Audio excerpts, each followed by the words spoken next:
Item ಯಾವುದೇ ಇರಲಿ try ಮಾಡಿ ಆಚಿ ಚಿಕನ್ ಮಸಾಲಾ. ಆಚಿ ಚಿಕನ್ ಮಸಾಲಾ.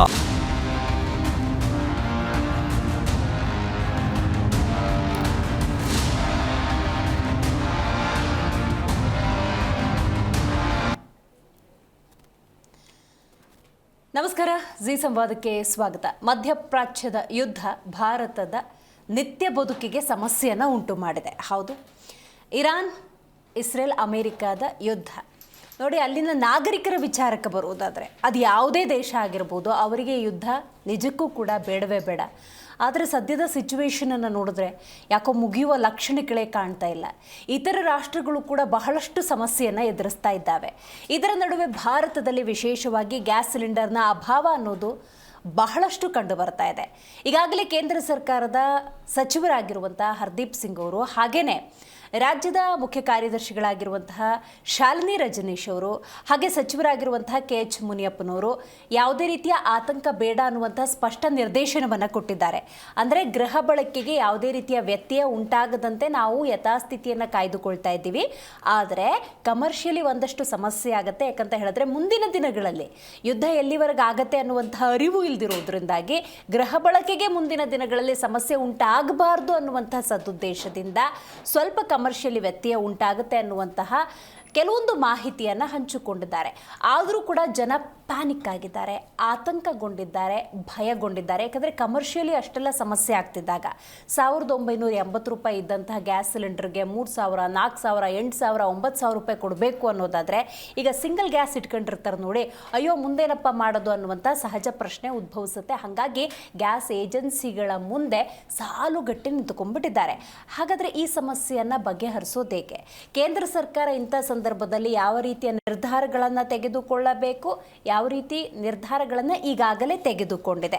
ರಾಜ್ಯ ಸರ್ಕಾರ ಇಂಥ ಸಂದರ್ಭದಲ್ಲಿ ಜನಸಾಮಾನ್ಯರ ಹಿತವನ್ನು ಕಾಯ್ದುಕೊಳ್ಳುವಂಥ ನಿಟ್ಟಿನಲ್ಲಿ ಕೇಂದ್ರ ಸರ್ಕಾರ ಕೊಡುವಂತಹ ಸೂಚನೆಗಳನ್ನು ಹೆಂಗೆ ಪರಿಪಾಲನೆ ಮಾಡಬೇಕು? ಇದರ ನಡುವೆ ಒಂದು ವಿಚಾರ ಇದೆ, ಕಾಳಸಂತೆಯ ವ್ಯಾಪಾರ. ಮಧ್ಯವರ್ತಿಗಳು ಅಂತಿರ್ತಾರೆ ನೋಡಿ, ಅವರು ಜನರನ್ನ ಹಿಂಡಿ ಹಿಪ್ಪೆ ಮಾಡಿಬಿಡ್ತಾರೆ. ನಾನು ಆಗಲೇ ಉಲ್ಲೇಖ ಮಾಡಿದೆ, 1980 ರೂಪಾಯಿ ಗ್ಯಾಸ್ ಸಿಲಿಂಡರ್ ಇಲ್ಲಿ 3000, 4000, 5000 ಇಲ್ಲಿ, ಅದಕ್ಕೆ ಬ್ರೇಕ್ ಹಾಕಬೇಕು. ಆ ನಿಟ್ಟಿನಲ್ಲಿ ಇವತ್ತಿನ ನಮ್ಮ ಜಿ ಸಂವಾದದಲ್ಲಿ ಡೀಟೇಲ್ ಆಗಿ ಚರ್ಚೆ ಮಾಡ್ತಾ ಹೋಗೋಣ. ನಾನು ದಿವ್ಯಶ್ರೀ.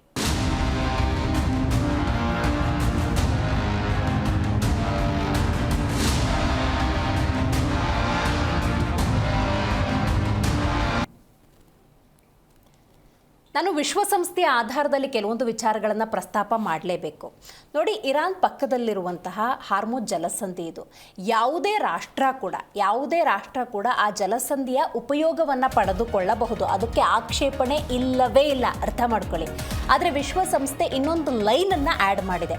ಯಾವುದೇ ಹಡಗಿನ ಸಂಚಾರ ಅಂದಾಗ ಆ ಜಲಸಂಧಿ ಏನಿರುತ್ತೆ ಅದು ಯಾವ ದೇಶದ ವ್ಯಾಪ್ತಿಗೆ ಬರುತ್ತೆ ಅವರಿಗೆ ಮಾಹಿತಿಯನ್ನು ಕೊಡಲೇಬೇಕು.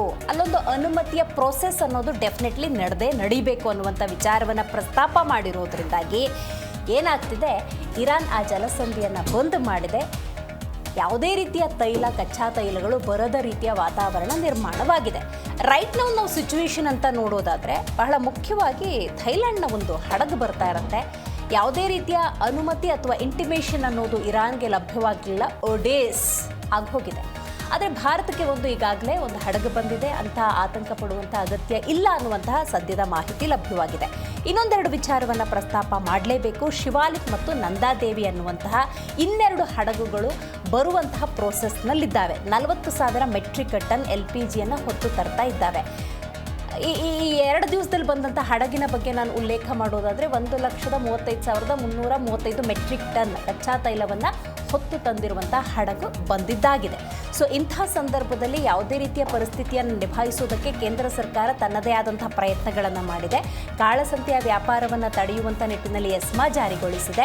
ರಾಜ್ಯ ಸರ್ಕಾರ ಮತ್ತು ಕೇಂದ್ರ ಸರ್ಕಾರಗಳು ಜೊತೆಯಾಗಿ ನಿಂತುಕೊಂಡು ದೇಶದ ಜನರ ಹಿತಾಸಕ್ತಿಯನ್ನು ಕಾಯ್ದುಕೊಳ್ಬೇಕು. ಇದು ಅವರ ಬದ್ಧತೆ, ಅವರ ಕರ್ತವ್ಯ, ಅವರ ಕೆಲಸ. ಆದರೆ ಈಗ ಏನಾಗ್ತಿದೆ ಅಂತ ನಾವು ನೋಡ್ತಾ ಹೋಗೋದಾದರೆ, ನನಗೆ ಪೊಲಿಟಿಕಲಿ ಹೋಗೋದಕ್ಕೆ ಅಷ್ಟು ಇಷ್ಟ ಇಲ್ಲ, ಆದರೂ ಕೂಡ ನೀವು ಗಮನಿಸ್ಬೋದು ಯಾವ ರೀತಿಯ ಒಂದು ವ್ಯತಿರಿಕ್ತ ಪರಿಣಾಮ ಎದುರಾಗಿದೆ ಅನ್ನೋದನ್ನು ನೋಡೋದಾದರೆ, NDAಯನ್ನು ಕಾಂಗ್ರೆಸ್ನ NDA ಅವರು ಆರೋಪ ಪ್ರತ್ಯಾರೋಪಗಳಲ್ಲಿ ಮುಳುಗಿ ಹೋಗ್ಬಿಟ್ಟಿದ್ದಾರೆ. ಪ್ರಾಕ್ಟಿಕಲಿ ಏನು ಸಮಸ್ಯೆ ಇದೆ ಆ ಸಮಸ್ಯೆಯನ್ನು ಬಗೆಹರಿಸುವಂಥ ನಿಟ್ಟಿನಲ್ಲಿ ಕಾಂಗ್ರೆಸ್ ಮತ್ತು BJP ಜೊತೆಯಾಗಿ ಹೆಜ್ಜೆಯನ್ನಿಟ್ಟರೆ ಖಂಡಿತವಾಗ್ಲೂ ದೇಶದ ಜನರ ಹಿತಾಸಕ್ತಿಯನ್ನು ಕಾಯಬಹುದು, ಅವರ ಸಮಸ್ಯೆಗೆ ಸೂಕ್ತ ರೀತಿಯ ಪರಿಹಾರವನ್ನು ಒದಗಿಸ್ಬೋದು. ಅಂತಹ ವಾತಾವರಣ ಸಿಗ್ತಾ ಇಲ್ಲ ಅನ್ನೋದು ಭಾರತೀಯ ದೇಶದ ಆ ಪ್ರಜೆಗಳ ದುರ್ದೈವ ಅಂತ ಹೇಳಿದ್ರೆ ತಪ್ಪಾಗೋದಿಲ್ಲ. ನೋಡಿ, ಅದರ ನೇರ ಪರಿಣಾಮ ಪ್ರತಿಯೊಂದು ಮನೆಯಲ್ಲಿ ಇವತ್ತು ಸಮಸ್ಯೆ ಆಗುವಂತಹ ಪರಿಸ್ಥಿತಿ ನಿರ್ಮಾಣವಾಗಿದೆ. ಕಮರ್ಷಿಯಲಿ ಆಲ್ಮೋಸ್ಟ್ ಬಹಳ ಆತಂಕಗೊಂಡಿದ್ದಾರೆ. ದುಪ್ಪಟ್ಟು ಹಣವನ್ನು ಕೊಡುವಂತಹ ಪರಿಸ್ಥಿತಿ, ಸೌದೆ ಒಲೆಯ ಮೊರೆ ಹೋಗಿದ್ದಾರೆ.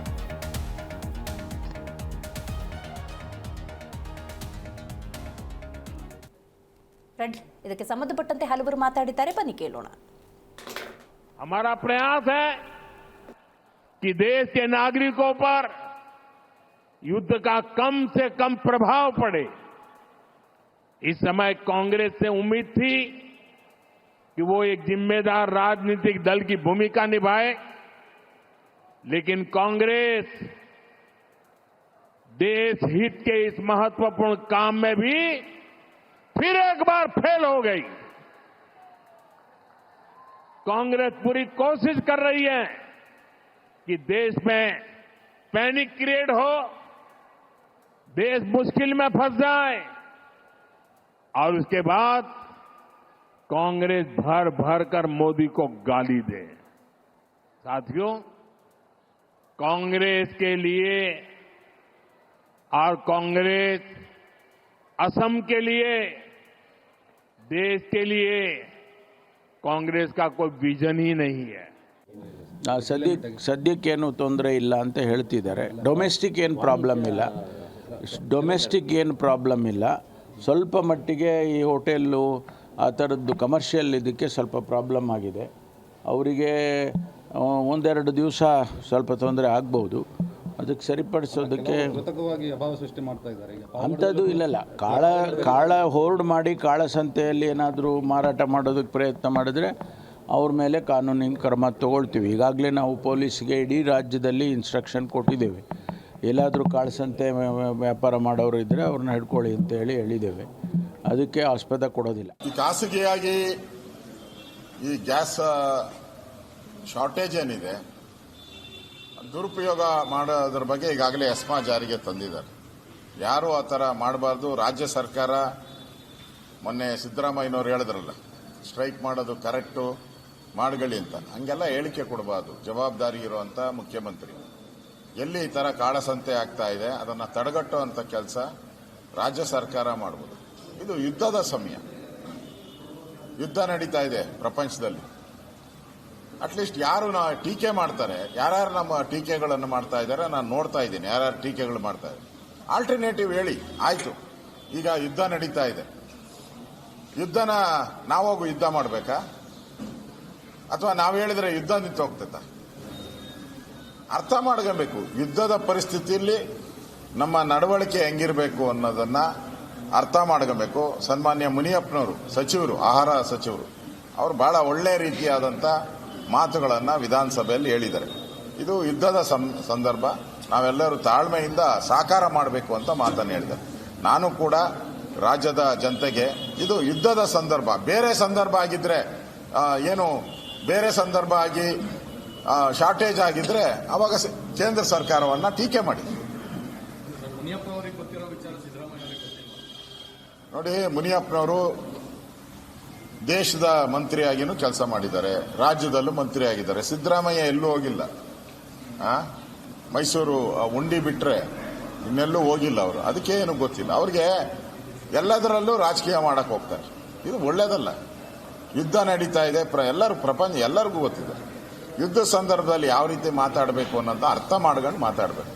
ಇದರಲ್ಲಿ ಪಾಲಿಟಿಕ್ಸ್ ಮಾಡಿಬಿಟ್ರೆ ಯುದ್ಧದಲ್ಲೂ ನೀವು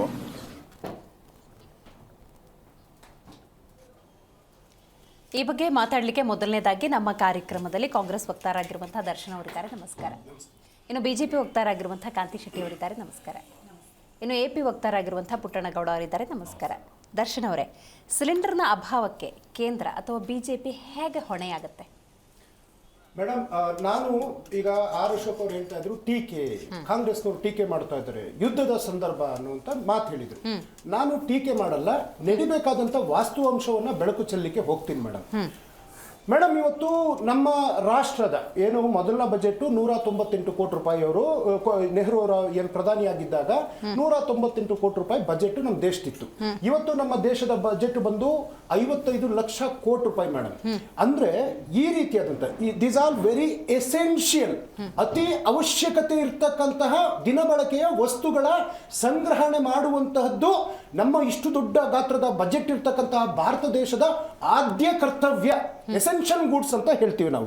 ಅಕ್ಕಿ ಆಗಿರಲಿ ಅಥವಾ ಹಾಲಾಗಿರಲಿ ಪ್ರತಿಯೊಂದು ಅದರಲ್ಲಿ ಇವತ್ತು LPG ವಿಚಾರಕ್ಕೆ ನಾವು ಬಂದಿದ್ದೀವಿ ಮೇಡಮ್. ನಾನಿವತ್ತು ಅತಿ ಶಾಕ್ ಆಗಿದ್ದು, ನಾನು ಬಹಳ ಅನ್ಕೊಂಡಿದ್ದೆ ಮಾನ್ಯ ಶ್ರೀ ನರೇಂದ್ರ ಮೋದಿಯವರು ಈ ದೇಶದ ಏನು ಪ್ರಧಾನಿಯವರು ಎಲ್ಲವನ್ನು ಹ್ಯಾಂಡಲ್ ಮಾಡ್ತಾ ಇದ್ದಾರೆ ಅಂತ ಹೇಳಿ ನಾನೇನಾದರೂ ಒಂದು ಚಿಕ್ಕ ಸುಳ್ಳು ಅಥವಾ ತಪ್ಪು ಮಾಹಿತಿ ಇದ್ರೆ ನೀವು ಚೆಕ್ ಮಾಡ್ಕೊಳ್ಳಿ ಮೇಡಮ್. ನರೇಂದ್ರ ಮೋದಿಯವರು 2 ದಿನಗಳ ಕಾಲ ಇಸ್ರೇಲ್ ಭೇಟಿಗೆ ಹೋಗಿ ಅವ್ರನ್ನ ತಪ್ಪಿಕೊಂಡು ನಗಾಡ್ಕೊಂಡು ಏನೇನೋ ಕೇಕೆ ಆಡಿ ಬಂದರು.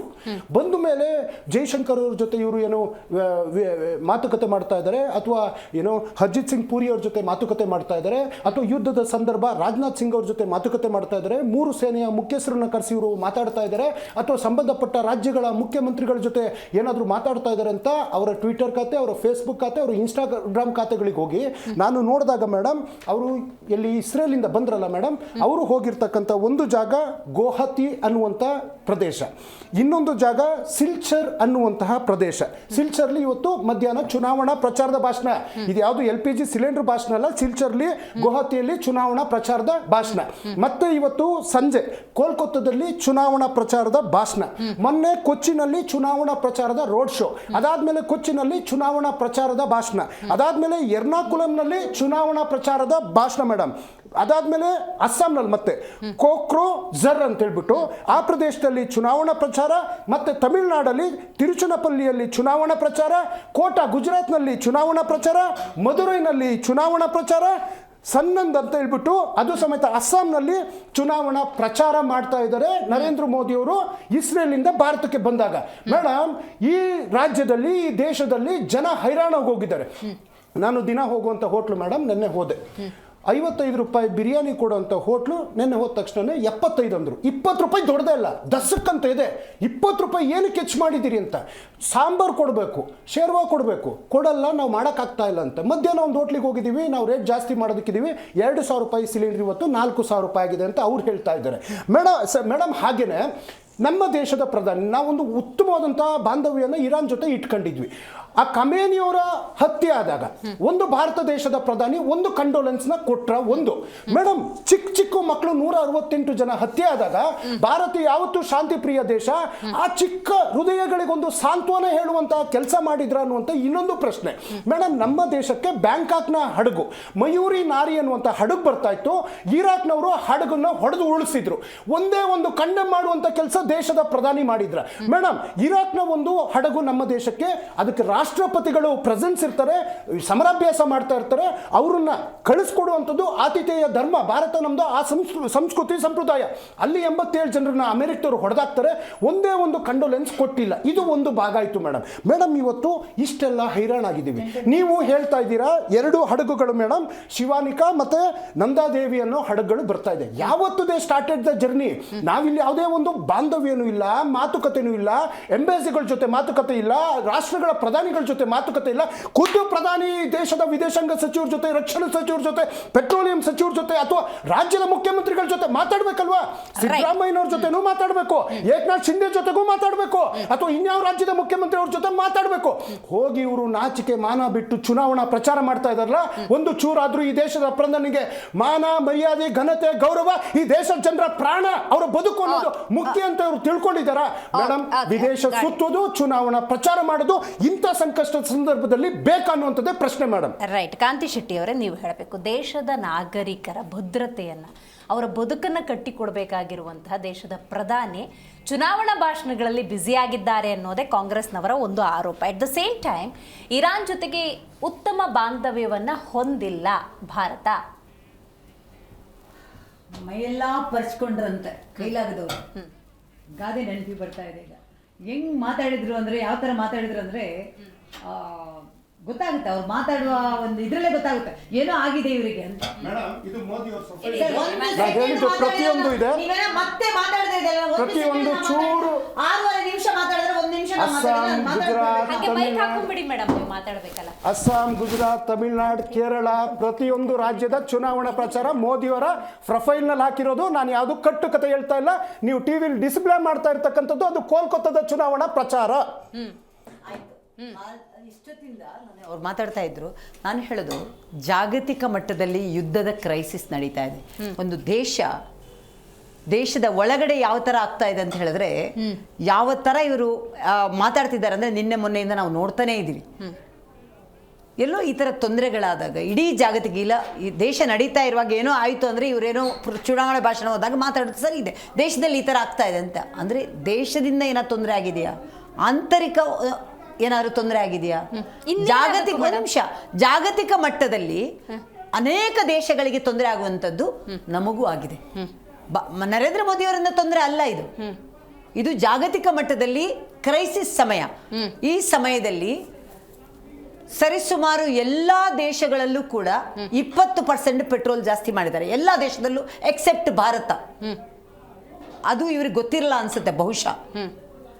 ನಾವು ಹೇಳಬೇಕಾಗಿರೋದು, ಇವತ್ತು ಜಾಯಿಂಟ್ ಮೀಟಿಂಗ್ ಆಗಲಿ, ಅದರದ್ದು ಏನು ರಿಲೇಟೆಡ್ ಕಮಿಷನರ್ ಜಾಯಿಂಟ್ ಮೀಟಿಂಗ್ ಇರ್ಬೋದು, ಅಥವಾ IOC, BPCL ಅಥವಾ HPCL ಅವರ ಒಂದು ಕಾರ್ಯನಿರ್ವಾಹಕರ ತಂಡ ಇರ್ಬೋದು, ಒಂದು ದೇಶವಾಗಿ ಅದನ್ನು ಸಮರ್ಥವಾಗಿ ಹೇಗೆ ಎದುರಿಸಬೇಕು, ಅದಕ್ಕೆ ಏನೇನು ಆಗಬೇಕು, ಅದನ್ನು ಬಿಟ್ಟು ಇವರ ಏನು ಮಾತುಗಳಿದೆ ಅದಕ್ಕೆ ಕಿವಿ ಕೊಡುವ ಅವಶ್ಯಕತೆ ನಮಗಿಲ್ಲ.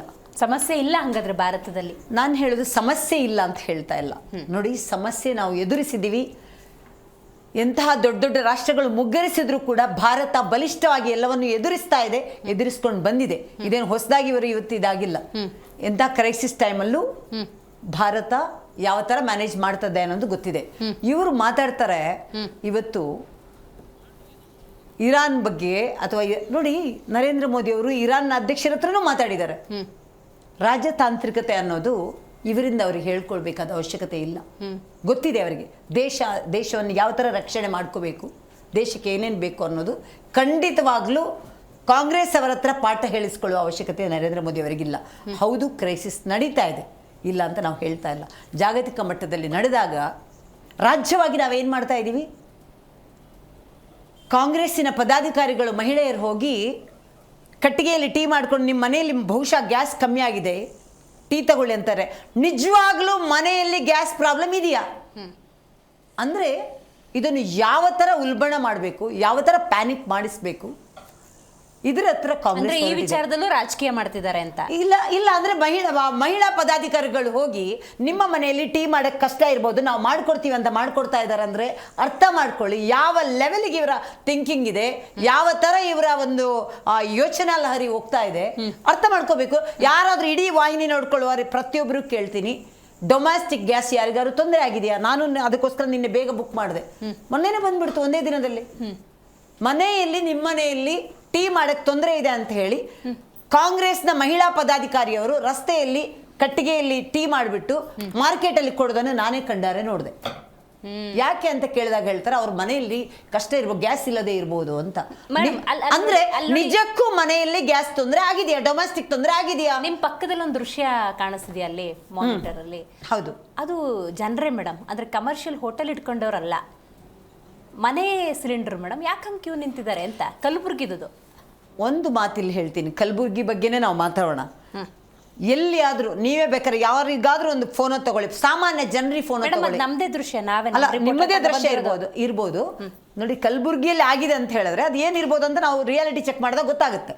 ಕಲಬುರ್ಗಿ ಬಗ್ಗೆನೇ ಮಾತಾಡೋಣ, ರಿಯಾಲಿಟಿ ಚೆಕ್ ನಾವು ಮಾಡೋಣ. ತಗೊಬಂದಿರೋದು ನಾನು ಇವತ್ತು ಹೇಳ್ತಿದ್ದೀನಿ, ನಮ್ಮ ಯಾರು ಮಿನಿಸ್ಟ್ರು ಕೂಡ ಹೇಳಿದ್ರು, ಯಾವುದೇ ರೀತಿಯ ಡೊಮೆಸ್ಟಿಕ್ ಪ್ರಾಬ್ಲಮ್ ಇಲ್ಲ, ಕಮರ್ಷಿಯಲ್ ಪ್ರಾಬ್ಲಮ್ ಹೌದು, ನಾವು ಮಿತವಾಗಿ ಬಳಸಿ ಅಂತ ಹೇಳಿದ್ದೀವಿ. ಅದಕ್ಕೋಸ್ಕರ ಏನೇನು ಏರ್ಪಾಡು ಮಾಡಬೇಕು ಒಂದು ಹೇಳಿ. ಇಡೀ ದೇಶದಲ್ಲಿ ಎಲ್ಲೂ ಈ ಥರ ನಿಲ್ಲದೇ ಇರೋದು ಡೊಮೆಸ್ಟಿಕ್, ಕರ್ನಾಟಕದಲ್ಲಿ ಮಾತ್ರ, ಕಲಬುರ್ಗಿಯಲ್ಲಿ ಮಾತ್ರ ನಿಲ್ತಾ ಇದೆಯಾ? ಯಾವ ದೇಶದಲ್ಲಿ, ಯಾವ ರಾಜ್ಯದಲ್ಲಿ ಡೊಮೆಸ್ಟಿಕ್ದು ಗ್ಯಾಸ್ ಪ್ರಾಬ್ಲಮ್ ಆಗಿದೆ ಅಂತ ಹೇಳಿ ನೋಡೋಣ, ಹೇಳಿ. ಈಗ ಇನ್ನೊಂದು ಆಯ್ತು, ನಾವು ವಿರೋಧ ಮಾಡಲೇಬೇಕು ಅಂತ ಬೇಡ. ಒಂದು ಮಾತು ಹೇಳ್ತೀನಿ ದಿವ್ಯಾ, ಇಲ್ಲಿ ಹೋಗಿದ್ದೀರಾ? ಆಯ್ತು ಮೇಡಮ್, ಒಂದು ನಿಮಿಷ. ಇರುವ ಅಷ್ಟು ಡಿಸ್ಟ್ರಿಕ್ಟ್ ಅಲ್ಲಿ ನಮ್ಮ ರಿಪೋರ್ಟರ್ಸ್ ಇದ್ದಾರೆ. ಹೌದು. ಈಗ ನೀವೇನು ನೋಡ್ತಾ ಇದ್ದೀರಿ, ಇದು ಚಿಕ್ಕಬಳ್ಳಾಪುರ. ಓಕೆ. ಕಲಬುರ್ಗಿ ನೋಡಿದ್ರಿ ಒಂದು ಸ್ವಲ್ಪ ಹೊತ್ತಾದ್ರೆ ವಿಜಯಪುರದ ಹಾಕ್ತೀವಿ, ವಿಜಯನಗರದ್ದು, ಹಿಂಗೆ ಒಂದೊಂದೇ ಡಿಸ್ಟಿಕ್ ಹಾಕಿದ್ರು ಕೂಡ 10 20 ಅಲ್ಲ, ಡೋರ್ ಡೆಲಿವರಿ ಇದ್ರೂ ಏಜೆನ್ಸಿ ಎದುರುಗಡೆ 1,000 2,000 ಜನ ನಿಂತ್ಕೊಂಡಿದ್ದಾರೆ. ಯಾಕೆ ಅಂತ ಹೇಳ್ತೀನಿ ಕೇಳಿ. ಇದು ಪ್ರತಿಯೊಬ್ಬರ ಹತ್ರನೂ ನಮ್ಮ ಅರ್ಬನಲ್ಲಿ 100% 2 ಗ್ಯಾಸ್ ಇರೋದು ಎಲ್ರಿಗೂ ಸಹಜ. ಕಷ್ಟ ಇದೆ. 2 ಇರುತ್ತೆ ಅರ್ಬನಲ್ಲಿ. ಅಂದ್ರೆ ಒಂದು ಬುಕ್ ಮಾಡಿದಾಗ 25 ಡೇಸ್ ತಗೊಂಡ್ರು ಕೂಡ ಒಂದು ನಮ್ಮ ಹತ್ರ ರೆಡಿ ಇರುತ್ತೆ, ಇನ್ನೊಂದು ಇರುತ್ತೆ. ಅದರ ಕಾರಣದಿಂದ ಅವ್ರು 74 ದಿನವ 21 ದಿನನ ಏನೋ ಹೇಳಿದ್ದಾರೆ. ಮನೆಯಲ್ಲಿ ಟೀ ಮಾಡಕ್ಕೆ ಇರುವಂತಹ ಕೊರತೆ ಖಂಡಿತವಾಗ್ಲೂ ಕರ್ನಾಟಕದಲ್ಲಿ ಬಂದಿಲ್ಲ ಅಂತ ಅನ್ಕೋತೀನಿ ನಾನು. ಬರೋದು ಬೇಡ. ಒಂದು ಇವತ್ತು ನಾನು ಇವರಿಗೆ ಹೇಳೋದಿಷ್ಟೇ, ಮಾನ್ಯ ಸಿದ್ದರಾಮಯ್ಯನವರಿಗೆ ವಾಹಿನಿ ಮುಖಾಂತರ ಕೇಳ್ಕೊಳ್ಳೋದು, ಓಕೆ ಹೌದು ಸಂಸದರಿಗೆ ಮಾತಾಡೋಣ, ಕೇಂದ್ರಕ್ಕೆ ನಿಯೋಗ ಹೋಗೋಣ, ಮೋದಿಗೆ ಬಿಟ್ಟು ಮೊದಲಿಂದ ತೋರಿಸಿದ್ರೆ ಈಗಲೂ ತೋರಿಸೋಣ. ಯಾಕೆ ಹೇಳಿದ್ದು ರಾಜ್ಯದಲ್ಲಿ ಇಲ್ಲ ಅಥವಾ ದೇಶದಲ್ಲೂ ನಾವು ಸಿಗ್ತಾ ಇರುವಂಥ ವಸ್ತು ಅಲ್ಲ, ಹೊರಗಡೆಯಿಂದ ಬರುವಂಥದ್ದು. ಅದು ಅಲ್ಲದೆ 70% ನಾವೇನು ಆಮದು ಮಾಡ್ತಾ ಇದೀವಿ ಯುದ್ಧ ಪಡೆದಿರುವಂಥ ಜಾಗದಿಂದ ಆಮದು ಮಾಡ್ತಾ ಇರೋದು. ಇನ್ನೊಂದು ಕ್ವಶನ್ ಇದೆ, ಕೇಳ್ಬಿಡ್ತೀನಿ ಹಂಗೆ ಕ್ವಿಕ್ ಆಗಿ ಹೇಳ್ಬಿಡಿ. ಲೋಕಸಭೆಯಲ್ಲಿ ಸಚಿವರಾಗಿರುವಂಥ ಹರ್ದೀಪ್ ಅವ್ರು ಹೇಳ್ತಾರೆ, ಮುಖ್ಯ ಕಾರ್ಯದರ್ಶಿಗಳು ಶಾಲಿನಿ ರಜನೀಶ್ ಅವರು ಇಲ್ಲಿ ಕುತ್ಕೊಂಡು ಮಾತಾಡ್ತಾರೆ. KH ಮುನಿಯಪ್ಪನವರು ಸದನದಲ್ಲೇ ಮಾತಾಡಿದ್ರು ಕೂಡ, ಅಂದರೆ ಅಂಥ ಸಮಸ್ಯೆ ಇಲ್ಲ, ಡೊಮೆಸ್ಟಿಕಲ್ ಏನು ಪ್ರಾಬ್ಲಮ್ ಇಲ್ಲ, we will sort it out. Commercially ಸ್ವಲ್ಪ ವ್ಯತ್ಯಯ ಆಗ್ತಿದೆ ಅಂದರೂ ಕೂಡ ಅವರದ್ದೇ ನಾಯಕರು ಹೇಳಿದ್ರು, ಮುಖ್ಯ ಕಾರ್ಯದರ್ಶಿಗಳು ಹೇಳಿದ್ರು, ಕಾಂಗ್ರೆಸ್ನವ್ರು ಯಾಕೆ ಒಪ್ಪುತ್ತಾ ಇಲ್ಲ, ಪ್ರತಿಭಟಿಸ್ತಿದ್ದಾರೆ? ನಾನು ಅದನ್ನೇ ಹೇಳೋದು. KH ಮುನಿಯಪ್ಪನವರು ಇಡೀ ದೇಶದ ಎಲ್ಲ ಪ್ರಧಾನ ಕಾರ್ಯದರ್ಶಿಗಳು ಯಾರ್ಯಾರಿದ್ದಾರೆ, ಎಲ್ಲ ಚೀಫ್ ಸೆಕ್ರೆಟರಿ ಅವರು ಯಾರ್ಯಾರಿದ್ದಾರೆ, ಅವ್ರು ಎಲ್ಲರ ಹತ್ರನೂ ಮೀಟಿಂಗ್ಗಳು ಮಾಡಿದ್ದಾರೆ. ಇವ್ರು ಹೇಳ್ತಾರಲ್ಲ ಎಲೆಕ್ಷನ್ ಹೋಗ್ತಾ ಇದಾರೆ ಅಂತ ಹೇಳಿ, ಎಲೆಕ್ಷನ್ ಮಾಡ್ತಿದ್ದಾರೆ ಅಂತ ಹೇಳಿ. ಹೌದು, ಇವ್ರಿಗೆ ವಿಷಯ ಕರೆಕ್ಟಾಗಿ ನಾಲೆಜ್ ಕಮ್ಮಿ ಇದ್ರೆ ಇನ್ನೊಂದ್ಸರಿ ತಿಳ್ಕೊಳ್ಳಿ. ಒಂದ್ ನಿಮಿಷ ನಮಗೇನ್ ಬೇಕು, ಒಂದ್ ಸೆಕೆಂಡ್ ಇರಿ ಸರ್, ನಾನು ಕರೆಕ್ಟಾಗಿ ಮಾತಾಡ್ತೀನಿ. ಅಲ್ಲಲ್ಲ ನೀವು ಆಮೇಲೆ ಅಲ್ಲಲ್ಲ ನಾನು ಕೇಳಿದ್ರೆ ನೀವು ಬರ್ಕೊಳ್ಳಿ, ನಾನು ಹೇಳ್ತೀನಿ. ಇಡೀ ದೇಶದಲ್ಲಿ ಎಲ್ಲಾ ರಾಜ್ಯದ ಯಾರ್ಯಾರು ಮುಖ್ಯ ಕಾರ್ಯದರ್ಶಿಗಳಿದ್ದಾರೆ ಅವ್ರ ಜೊತೆ ಮೀಟಿಂಗ್ಗಳನ್ನು ಮಾಡಿದ್ದಾರೆ. ಯಾರು ಜಾಯಿಂಟ್ ಮೀಟಿಂಗ್ ಯಾರ ಜೊತೆ ಆಗಬೇಕು, ಗ್ರೂಪ್ ಕಾಲ್ಗಳು ಯಾರ ಹತ್ರ ಆಗಬೇಕು, ಪ್ರತಿಯೊಂದನ್ನು ಯಾವ್ಯಾವ ಪರಿಸ್ಥಿತಿ ಏನೇನು ಮಾಡಬೇಕು, ಅದಕ್ಕೆ ಯಾವ್ಯಾವ ವ್ಯವಸ್ಥೆ ಆಗಬೇಕು, ಅದರ ಹತ್ರ ಕೇಂದ್ರ ಕೆಲಸ ಮಾಡ್ತಿದೆ. ಅದರ ಜೊತೆಗೆ ನಮ್ಮ KH ಮುನಿಯಪ್ಪ ಅವರು ಕರ್ನಾಟಕದ ಮಿನಿಸ್ಟ್ರು, ಅವ್ರು ಹೇಳಿದ್ದಾರೆ ಯಾವುದೇ ರೀತಿ ಮನೆಯ ಗ್ಯಾಸ್ಗಳಿಗೆ ತೊಂದರೆ ಇಲ್ಲ, ಅಥವಾ ಇದು 1-2 ದಿನದಲ್ಲಿ 1 ವಾರದಲ್ಲಿ ಎಲ್ಲವೂ ಸರಿ ಹೋಗುತ್ತೆ ಇದೆ ಅಂತ ಹೇಳಿದ್ದಾರೆ. ಅಥವಾ ಶಾಲಿನಿ ರಜನೀಶ್ ಅವರು ಕರ್ನಾಟಕದ ಮುಖ್ಯ ಕಾರ್ಯದರ್ಶಿ, ಅವರು ಇದನ್ನು ಓಪನ್ ಆಗಿ ಪತ್ರಿಕೆಗೂ ಹೇಳಿದ್ದಾರೆ ಯಾವುದೇ ತೊಂದರೆ ಇಲ್ಲ ಅಂತ. ಆದರೆ ಕಾಂಗ್ರೆಸ್ಗೆ ವಿರೋಧ ಮಾಡಲೇಬೇಕು, ಈ ಒಂದು ಅವಕಾಶ ನಾವು ಬಿಡಬಾರ್ದು ಅಂತ ಅವ್ರ ಮೈಂಡಲ್ಲಿದ್ರೆ ದಯವಿಟ್ಟು ಈ ವಾಹಿನಿ ಮುಖಾಂತರ ನಾನು ಮಾನ್ಯ ಸಿದ್ದರಾಮಯ್ಯವ್ರಿಗೆ ಕೇಳ್ಕೊಳ್ಳೋದು, ನೀವು ಪ್ರಬುದ್ಧರಾಗಿದ್ದೀರಾ, ದೇಶದ ಆಂತರಿಕ ಭದ್ರತೆ ಇರ್ಬೋದು ಅಥವಾ ದೇಶದ ವಿಚಾರ ಬಂದಾಗ ದಯವಿಟ್ಟು ದೇಶದೊಂದಿಗೆ ಕೈ ಜೋಡಿಸಿ, ಏನು ಸಜೆಷನ್ ಬೇಕು, ಯಾವ ತರ ಆಗ್ಬೇಕು, ದೇಶದ ಜೊತೆ ನಿಲ್ಬೇಕಾಗಿರೋ ನರೇಂದ್ರ ಮೋದಿ ಊರ್ ಸುತ್ಕೊಂಡೇನು ಚುನಾವಣಾ ಪ್ರಚಾರ ಮಾಡ್ತಾ ಇದ್ದಾರೆ, ಅದಕ್ಕೆ ಉತ್ತರ ಕೊಡಿ ಅಂದ್ರೆ ಬೇರೆ ರಾಜ್ಯದ ಬಗ್ಗೆ ಮಾತಾಡಿದ್ರಲ್ಲ, ಬೇರೆ ರಾಜ್ಯದ ಬಗ್ಗೆ ಸ್ಟ್ರೈಕ್ ಆಗ್ತಾ ಇಲ್ಲ ಅಂತ ಹೇಳ್ಬಿಟ್ಟು ಹಿಂದಿ ಚಾನೆಲ್ಗಳಲ್ಲಿ ಯುಪಿನಲ್ಲಿ ಒಂದು ಹುಡುಗಿ ಉಸಿರು ಕಟ್ಟಿ ಬಿದ್ದೋಗಿದ್ದಾಳೆ. ಅವರ ರಾಜ್ಯ ಚುನಾವಣೆ ಇರ್ತಕ್ಕಂಥ ದೇಶ ಕಟ್ಟಿದೀವಿ, ದೇಶದ ಜೊತೆ ನಿಂತಿದ್ದೀವಿ, ಪೆಹಲ್ಗಾಮ್ ಯುದ್ಧ ಆದಾಗಲೂ ದೇಶದ ಜೊತೆ ನಿಂತಿದ್ದೀವಿ. ಈ ರೀತಿ ಅಸಂಬದ್ಧ ಹೇಳಿಕೆ ಕೊಡೋದು ಬಿಟ್ಟು ನೀವೇನ್ ಕ್ರಮ ತಗೊಂಡಿದ್ದೀರಿ ಅಂತ ಹೇಳಿ ಶಾಲಿನಿ ರಜನೀಶ್ ಜೊತೆ ಏನಾದ್ರು ಮೋದಿ ಅವರು ಮಾತಾಡಿದಾರ? ಯಾಕೆ ಚುನಾವಣಾ ಪ್ರಚಾರ ಪಂಚರಾಜ್ಯ ಸುತ್ತಾ ಇದಾರಲ್ಲ, ದೇಶ ಮುಖ್ಯನಾ ಚುನಾವಣಾ ಮುಖ್ಯ? ನಮಗೆ ಯಾವತ್ತಿದ್ರು ದೇಶ ಒಂದ್ ನಿಮಿಷ, 6.5 ನಿಮಿಷ ಆಯ್ತು. ಇಡೀ ರಾಜ್ಯದ ಪ್ರಧಾನ ಕಾರ್ಯದರ್ಶಿಗಳು ಹೇಳಿದ್ದು, ಚೀಫ್ ಸೆಕ್ರೆಟರಿ ಹೇಳಿದ್ರೆ ಇದಕ್ಕೆ ಅರ್ಥ ಆಗಲ್ಲ, ಅಥವಾ ಆಹಾರ ನಾಗರಿಕ ಮಿನಿಸ್ಟ್ರಿ ಹೇಳಿದವರಿಗೆ ಅರ್ಥ ಆಗಲ್ಲ. ಇವತ್ತು ಅವರದೇ ನಾಯಕರು ಯಾರು ರಾಹುಲ್ ಗಾಂಧಿ ನೇರವಾಗಿ ಹೇಳಕ್ ಬರ್ತೀನಿ, ನಮ್ಮ ಬಿಜೆಪಿ ವಕ್ತಾರರಿಗೆ ಸಮಯ ಪ್ರಜ್ಞೆ ಇಲ್ಲ, ಲೋಕದ ಜ್ಞಾನ ಇಲ್ಲ ಅಂತ ತಿಳ್ಕೊಳ್ತೀನಿ. ಯಾಕಂದ್ರೆ ಅಲ್ಲಿ ತಾವು ಹೇಳ್ತಾ ಇದ್ದೀರಾ ಇಂಥ ಕಡೆ ಎಲ್ಲ ಜನ ಕ್ಯೂ ನಿಂತಾರೋ, ಅವ್ರೇನು ಉಚ್ನಾಯ್ ಕಡ್ದಿದ್ಯಾ ಸುಮ್ಮನೆ ನಿಂತ್ಕೊಳ್ಳೋಕೆ, ಅಥವಾ ಕೇಳಿ ಇರ್ರಿ ಮೇಡಮ್ ಅವ್ರಿಗೇನು ಉಚ್ನಾಯ್ ಕಡ್ದಿದ್ಯಾ, ಅಥವಾ ಮನೆಯಲ್ಲೆಲ್ಲ ಗ್ಯಾಸ್ನೆಲ್ಲ ಓಪನ್ ಮಾಡಿಬಿಟ್ಬಿಟ್ಟು ನಿಂತ್ಕೊಳ್ತಾರ? ಮೇಡಮ್ 3 ದಿವಸದಿಂದ ನಾನು ಗ್ಯಾಸ್ ಬುಕ್ ಮಾಡ್ತಾ ಇದ್ದೀನಿ, ಒಂದೇ ಒಂದು ಕಾಲ್ ರಿಸೀವ್ ಆಗ್ತಾ ಇಲ್ಲ, ಅಂತದನ್ನ ಇವ್ರು ವಹಿಸ್ಕೊಂಡು ಮಾತಾಡ್ತಿದ್ರಲ್ರಿ. ಇದು ನಮ್ಮ ದೇಶ, ಇದು ನಿಮ್ಮ ನರೇಂದ್ರ ಮೋದಿ ದೇಶ ಅಲ್ಲ, ಇದು ನಮ್ಮ ದೇಶ ಕಣ್ರಿ, ರಾಹುಲ್ ನಮ್ಮ ದೇಶ ನಾವು ಕೇಳ್ತೀವಿ. ಮಾತಾಡಕ್ಕಾಗಲ್ವಾ? ಇವತ್ತಿನ ದಿನ ಇಡೀ ದೇಶದಲ್ಲಿ ಗ್ಯಾಸ್ ಖಾಲಿ ಆಗೋಯ್ತು ಅಂದ್ರೆ ಒಬ್ಬೊಬ್ಬರಿಗೂ ಹೊಡ್ತಾ ಬೀಳತ್ತಿದ್ರಲ್ಲಿ. ಇವತ್ತು ನೋಡಿ ನಮ್ಗೆ ಆಗ್ಲೇ ಶೇರ್ ಮಾರ್ಕೆಟ್ ರಾಜ್ಯವಾಗಿ ಏನ್ ಮಾಡ್ತಿದ್ದೀರಾ? ಬರೀ ಧೂಳಿಪಟ ಹೋಗಿದೆ. ಅಲ್ಲ, ರಾಜ್ಯವಾಗಿ ಏನ್ ಮಾಡ್ತಾ ಇದ್ದೀರಾ? 33 ಲಕ್ಷ ಕೋಟಿ ಕೆಳಗೆ ಬಂದಿದೆ. ಆಮೇಲೆ ನಿಮಗೆ ಏನಾಗುತ್ತೆ? ಬಹುಶಃ ಮಾಹಿತಿ ಕೊರತೆ ಇದೆ ಸರ್. ಇಲ್ಲ ಇಲ್ಲ, ನೀವು ನಮಗೆಲ್ಲ ನೋಡಿ ಪೇಪರ್ ನಿಮಗೆ ನೋಡಿ, ಮಾಹಿತಿ ಕೊರತೆ ಇದೆ. ಮಾಹಿತಿ ಕೊರತೆ ಇದೆ. ಅಲ್ಲ. ನಿಮ್ಗೆ ನಿಜ ಹೇಳಿದ್ರೆ ಹೊಟ್ಟೆ ಹಾಗಾದ್ರೆ ಚೀಫ್ ಉರಿಯುತ್ತೆ. ಸೆಕ್ರೆಟರಿ ಅಲ್ವಾ? ಈ ಪಕ್ಷದವರಿಗೆ ರಾಜ್ಯದ ಚೀಫ್ ನಿಜ ಸೆಕ್ರೆಟರಿ ಹೇಳಿದ್ರೆ ರಾಜ್ಯದ ಚೀಫ್ ಸೆಕ್ರೆಟರಿ ನಿಮ್ಗೆ ಹೇಳಿದ್ರೆ ಹೊಟ್ಟೆ ಹಾಕ್ಲಿ ಉರಿಯುತ್ತೆ. ಅದನ್ನ. ನಿಮ್ಗೆ ರಾಜ್ಯದ ಮನೇಲಿ ಚೀಫ್ ಗ್ಯಾಸ್ ಇದೆ ಅಂದ್ರೆ ನಿಮ್ಮ ಮನೆಗೆ ಬಂದಿರ್ಬೋದು, ನಿಮ್ಮ ಪರ್ಸನಲ್ ಆಗಿ ಕಳ್ಸಿರ್ಬೋದು. ಅವ್ರು ಕಾಂಗ್ರೆಸ್ನವರಲ್ವಾ? ಮೇಡಮ್, ಬಿಜೆಪಿಗಿಂತ ದೇಶ ಮುಖ್ಯ, ಹೌದು, ಮೋದಿಗಿಂತ ನಮಗೆ ದೇಶ ಮುಖ್ಯ. ದೇಶಕ್ಕೋಸ್ಕರ ಮುಖ್ಯ ಅಂದ್ರೆ ಜನತೆ ರಾಹುಲ್ ಗಾಂಧಿ ಅವರು ದೇಶದ್ರೋಹಿ ಘೋಷಣೆ ಮಾಡಿಲ್ಲ. ದೇಶದ್ರೋಹಿ ತರ ಮಾತಾಡಲ್ಲ ಅವರು. ಕಿರಿಚಿರಿ. ನಾವು ಮಾತಾಡೋದು ಕೇಳಬಾರ್ದು ಅಂತ ಮಾನವೀಯತೆ ನಿಮ್ಗಿದೆಯಾ? ನಿಮ್ಮ ನಾಯಕರಿಗಿದೆಯಾ? Right, got it. ಮುನಿಯಪ್ಪ ಅವರು ಒಪ್ಕೊಂಡಿದ್ದಾರೆ ಅದನ್ನ. ಏನಂತ? ಪುಟ್ಟಣ್ಣವ್ರೆ, ನಾನು ಏನು ಸಮಸ್ಯೆ ಒಪ್ಕೊಂಡಿದ್ದಾರೆ ಇಲ್ಲ ಅಂತ ಮುನಿಯಪ್ಪ ಅವರು? ಹೇಳಲ್ಲ, ಸಾಧ್ಯತೆಗಳನ್ನ ಮಾತಾಡೋಣ. ಈಗ ನೋಡಿ, 2023 ವಿಧಾನಸಭಾ ಚುನಾವಣೆಯ ಪೂರ್ವದಲ್ಲಿ ನಾನು ಸಣ್ಣ ಎಕ್ಸಾಂಪಲ್ ಕೊಡೋದು, ಪಂಚ ಗ್ಯಾರಂಟಿ ಅನ್ನುವಂತಹ ಯೋಜನೆಗಳು ಬಂತು. 2,000 ರೂಪಾಯಿ ಅಕೌಂಟಿಗೆ ಬರುತ್ತೆ, ಉಚಿತವಾಗಿ ನಿಮಗೆ 200 ಯೂನಿಟ್ವರೆಗೂ ವಿದ್ಯುತ್ ಸಿಗುತ್ತೆ, ಬಸ್ಸಲ್ಲಿ ಫ್ರೀಯಾಗಿ ಓಡಾಡ್ಬೋದು ಅಂದಾಗ ಜನ ಆಸೆ ಪಟ್ಟರು. ಇದೊಂದು ಉತ್ತಮ ಯೋಜನೆ ಅಂತ ಅದ್ರ ಜೊತೆ ನಿಂತ್ಕೊಂಡ್ರ ಡೆಫಿನೆಟ್ಲಿ ಅಟ್ರಾಕ್ಟರ್ ಆಗ್ತಾರೆ, ಹೌದಲ್ಲ, ಆಕರ್ಷಣೆಗೊಳಗಾಗ್ತಾರೆ, ಹೌದಾ? ಎಲ್ಲೋ ಏನೋ ವ್ಯತ್ಯಾಸ ಆಗ್ತಿದೆ ಅಂದಾಗ ಭಯ ಆಗೋದು ಅದು ಸೈಕಲಾಜಿಕಲ್ ಭಾವನೆನೇ ತಾನೆ. ಸೇಮ್ ಟೈಮ್ ಗೊತ್ತಿಲ್ಲ ಎಷ್ಟರ ಮಟ್ಟಿಗೆ ಅಂತ ಹೇಳಿ ಕಾಂಗ್ರೆಸ್ ಇರ್ಬೋದು ಅಥವಾ ಬೇರೆ ಯಾರೋ ಇರಬಹುದು. ಈ ಥರ ಕಾಂತಿ ಶೆಟ್ಟಿ ಅವರು ಉಲ್ಲೇಖ ಮಾಡಿದ ಹಾಗೇನೆ ನಿಮ್ಮ ಮನೆಗೆ ನಾವು ಗ್ಯಾಸ್ ಪ್ರಾಬ್ಲಮ್ ಇದೆಯಾ, ಟೀ ಮಾಡ್ಕೊಡ್ತೀವಿ ಅಥವಾ ಈ ಥರದ ಪ್ರೊಪಾಗಂಡಗಳನ್ನ ಮಾಡ್ಬೋದಾಗ ಪ್ಯಾನಿಕ್ ಆಗಿರೋ ಸಾಧ್ಯತೆಗಳು ಇದೆಯಾ ಇಲ್ವಾ? ಮೇಡಮ್ ಇರುತ್ತೆ. ಯಾಕಂದರೆ ಇವತ್ತು ನೋಡಿ, ಪ್ರತಿಯೊಂದು ಮನೇಲಿ ಇವತ್ತಿನ ದಿನ ಬೆಂಕಿ ಒಲೆ ಅನ್ನೋದು ಎಲ್ಲೂ ಇಲ್ಲ, ಎಲ್ಲ ಕಡೆ ತೆಗೆದಾಕ್ಬಿಟ್ಟಿದ್ದಾರೆ. ಈಗ ಗ್ಯಾಸ್ ಇಲ್ಲ ಅಂತಂದರೆ ಎಷ್ಟೋ ನಮ್ಮ ಬೆಂಗಳೂರು ತೊಗೊಂಡ್ಬಿಟ್ರೆ ಯಾರ ಮನೆಯಲ್ಲೂ ಹೊಗೆ ಇಲ್ಲವೇ ಇಲ್ಲ, ಎಲ್ಲ ಬೆಂಕಿ, ಎಲ್ಲ ಗ್ಯಾಸೇ. ಗ್ಯಾಸ್ ಏನಾದ್ರು ಸಪೋಸ್ ನಿಂತೋದ್ರೆ ಏನು ತಿನ್ನೋದು? ಎಲ್ಲ ಇದೆ ನಮ್ಮ ಹತ್ರ, ಬೇಯಿಸ್ಕೊಂಡು ತಿನ್ನಬೇಕು. ಯಾವುದ್ರಲ್ಲಿ ತಿಂತೀರ ನೀವು? ಸೌದೆಗೂ ಇಲ್ಲ, ಏನಂದರೆ ಏನೂ ಇಲ್ಲ. ಇನ್ನು ಪೆಟ್ರೋಲ್ ಹಾಕೊಂಡು ನಾವು ಅಡುಗೆ ಮಾಡೋದಕ್ಕಾಗತ್ತಾ? ಸುಡೋದಕ್ಕಾಗತ್ತಾ? ಇಲ್ಲ.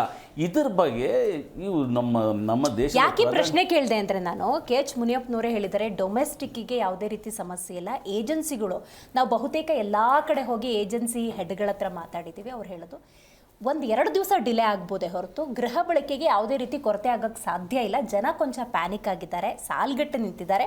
ಕಾಂತಿ ಶೆಟ್ಟಿ ಅವ್ರು ಹೇಳಿದ್ದನ್ನು ಯಾಕೆ ನಾನು 1% ಓಕೆ ಮಾಡ್ತೀನಿ ಅಂತ ಹೇಳಿದ್ರೆ, ಸಿಂಗಲ್ ಸಿಲಿಂಡರ್ ಇಟ್ಕೊಂಡಿರ್ತಾರೆ ಗ್ರಾಮೀಣ ಭಾಗದಲ್ಲಿ. ಸೊ ಅವರು ಆತಂಕಕ್ಕೊಳಗಾಗಿ ಏನಪ್ಪ ಮಾಡೋದು ಅಂತ ಕ್ಯೂ ನಿಂತಿದ್ದಾರೆ ಬಹುತೇಕ ಕಡೆ. ಇಂಥ ಒಂದು ಸಿಚುವೇಶನ್ ಇದೆ. ಸಚಿವರೇ ಹೇಳಿದಾಗ ಅದನ್ನ ಜನ ಯಾಕೆ ಅಕ್ಸೆಪ್ಟ್ ಮಾಡ್ತಿಲ್ಲ ಅನ್ನೋದ್ರ ಬಗ್ಗೆ ನಂಗೆ ಇನ್ನೂ ಸಂಶಯ. ಏನಾಗುತ್ತೆ, ಕರೆಕ್ಟು, ನೀವು ಸಿಂಗಲ್ ಸಿಲಿಂಡರ್ ಇಟ್ಕೊಂಡಿರೋರಿಗೆ ತುಂಬ ತೊಂದರೆ ಆಗುತ್ತೆ. ನಾನೇನೆ ಡಬಲ್ ಸಿಲಿಂಡರ್ ಇಟ್ಕೊಂಡಿದ್ದೀನಿ. ಲಾಸ್ಟ್ ಮಂತ್ ಎಲ್ಲ ನಮಗೆ ಫೋನ್ ಮಾಡಿದ್ರೆ ಅವತ್ತೇ ಬಂದ್ಬಿಡೋದು, ಇಲ್ಲ ಮಾರನೇ ದಿನ ಬಂದ್ಬಿಡೋದು. 3 ದಿವಸದಿಂದ ಫೋನ್ ಮಾಡ್ತಾ ಇದ್ದೀನಿ, ಫೋನ್ ಹೋಗ್ತಾ ಇಲ್ಲ. ಫೋನ್ಗೂ ಸರ್ವರ್ ಪ್ರಾಬ್ಲಮ್. ಏನ್ರಿ ನೀವು ಸಮರ್ಥನೆ ಮಾಡ್ಕೊಳ್ರಿ,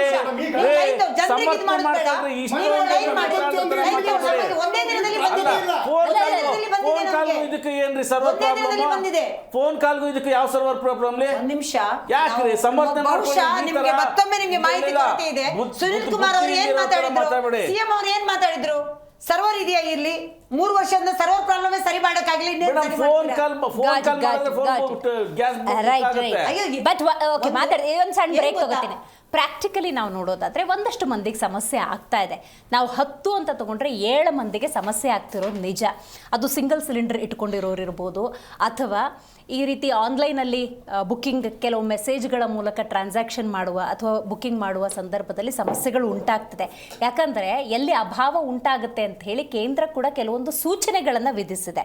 ಇದರ ಜೊತೆಗೆ ಕಾಳಸಂತೆಯ ಮಾರಾಟ, ಅತಿ ಹೆಚ್ಚು ಹಣಕ್ಕೆ ಮಾರಾಟ ನಡೀತಾ ಇದೆ. ಹಾಗಾಗಿ ಸ್ಟಾಕ್ ಇದೆ, ಸಪ್ಲೈ ಆಗ್ತಾ ಇಲ್ಲ. ಅಗೇನ್ ಟೆಲ್ಲಿಂಗ್ ಯು, ಸ್ಟಾಕ್ ಇದೆ, ಆದರೆ ತಲುಪಿಸುವ ಸಂದರ್ಭದಲ್ಲಿ ಮಧ್ಯವರ್ತಿಗಳ ಆಟ ಇದೆಯಲ್ಲ, ಅದಕ್ಕೆ ಬ್ರೇಕ್ ಹಾಕಬೇಕು. ಅದ್ರ ಬಗ್ಗೆ ಮಾತಾಡೋಣ. ಕೆಲವೊಂದು ವಿಚಾರಗಳನ್ನು ನೇರವಾಗಿ ಪ್ರಸ್ತಾಪ ಮಾಡಬೇಕಾಗುತ್ತೆ ದರ್ಶನ್ ಅವರೇ. ಈಗ ವಿತ್ತ ಸಚಿವರಾಗಿರುವಂಥ ನಿರ್ಮಲಾ ಸೀತಾರಾಮ್ ಅವರೇನೋ ವ್ಯತ್ಯಯ ಉಂಟು ಮಾಡಿ ದೇಶದ ಆರ್ಥಿಕತೆಯನ್ನು ಬುಡಮೇಲು ಮಾಡಿ, ಈಗ ಶ್ರೀಲಂಕಾ, ಬಾಂಗ್ಲಾದಲ್ಲಿ ವ್ಯತ್ಯಾಸಗಳು ಉಂಟಾಯ್ತಲ್ಲ, ಆ ರೀತಿ ಏನೋ ಸಮಸ್ಯೆಗಳಾಗಿ ಈ ರೀತಿಯ ಒಂದು ಸಿಚುವೇಶನ್ ಬಂದರೆ ಮೇ ಬಿ ನೀವು ಕೇಂದ್ರ ಸರ್ಕಾರನ ದೂರೋದ್ರಲ್ಲಿ, ಆಕ್ಷೇಪಣೆ ಮಾಡೋದ್ರಲ್ಲಿ, ಕೇಳೋದ್ರಲ್ಲಿ ಒಂದು ಅರ್ಥ ಇದೆ. ಇರಾನ್, ಇಸ್ರೇಲ್, ಅಮೆರಿಕಾದ ಯುದ್ಧಕ್ಕೆ ನೀವು ಕೇಂದ್ರ ಸರ್ಕಾರನ ಹೊಣೆ ಮಾಡ್ತಿದ್ದೀರಿ ಅನ್ನೋದಾದ್ರೆ ಯಾವ ಕಾರಣಕ್ಕೆ ಅಂತ ಸ್ಟಾಕ್ ಇಟ್ಕೋಬೇಕು. I completely agri. ಕೇಳಿ ಮೇಡಮ್, ಆದರೆ 1,35,335 ಮೆಟ್ರಿಕ್ ಟನ್ ಒಂದು ಹಡಗು ಬಂದಿದೆ. ನಂದಾದೇವಿ ಮತ್ತು ಶಿವಾಲಿಕೋ 92,700 ಮೆಟ್ರಿಕ್ ಟನ್ ಇರುವಂತಹ ಕಚ್ಚಾ ತೈಲ ಇರುವಂತಹ ಹಡಗುಗಳು ಹರ್ಮುಜ್ನ ದಾಟಿದವೆ. ಆಯ್ತಾ, ಗುಜರಾತ್ ಮುಂದ್ರಾಗ ಬಂದು ರೀಚ್ ಆಗುತ್ತೆ.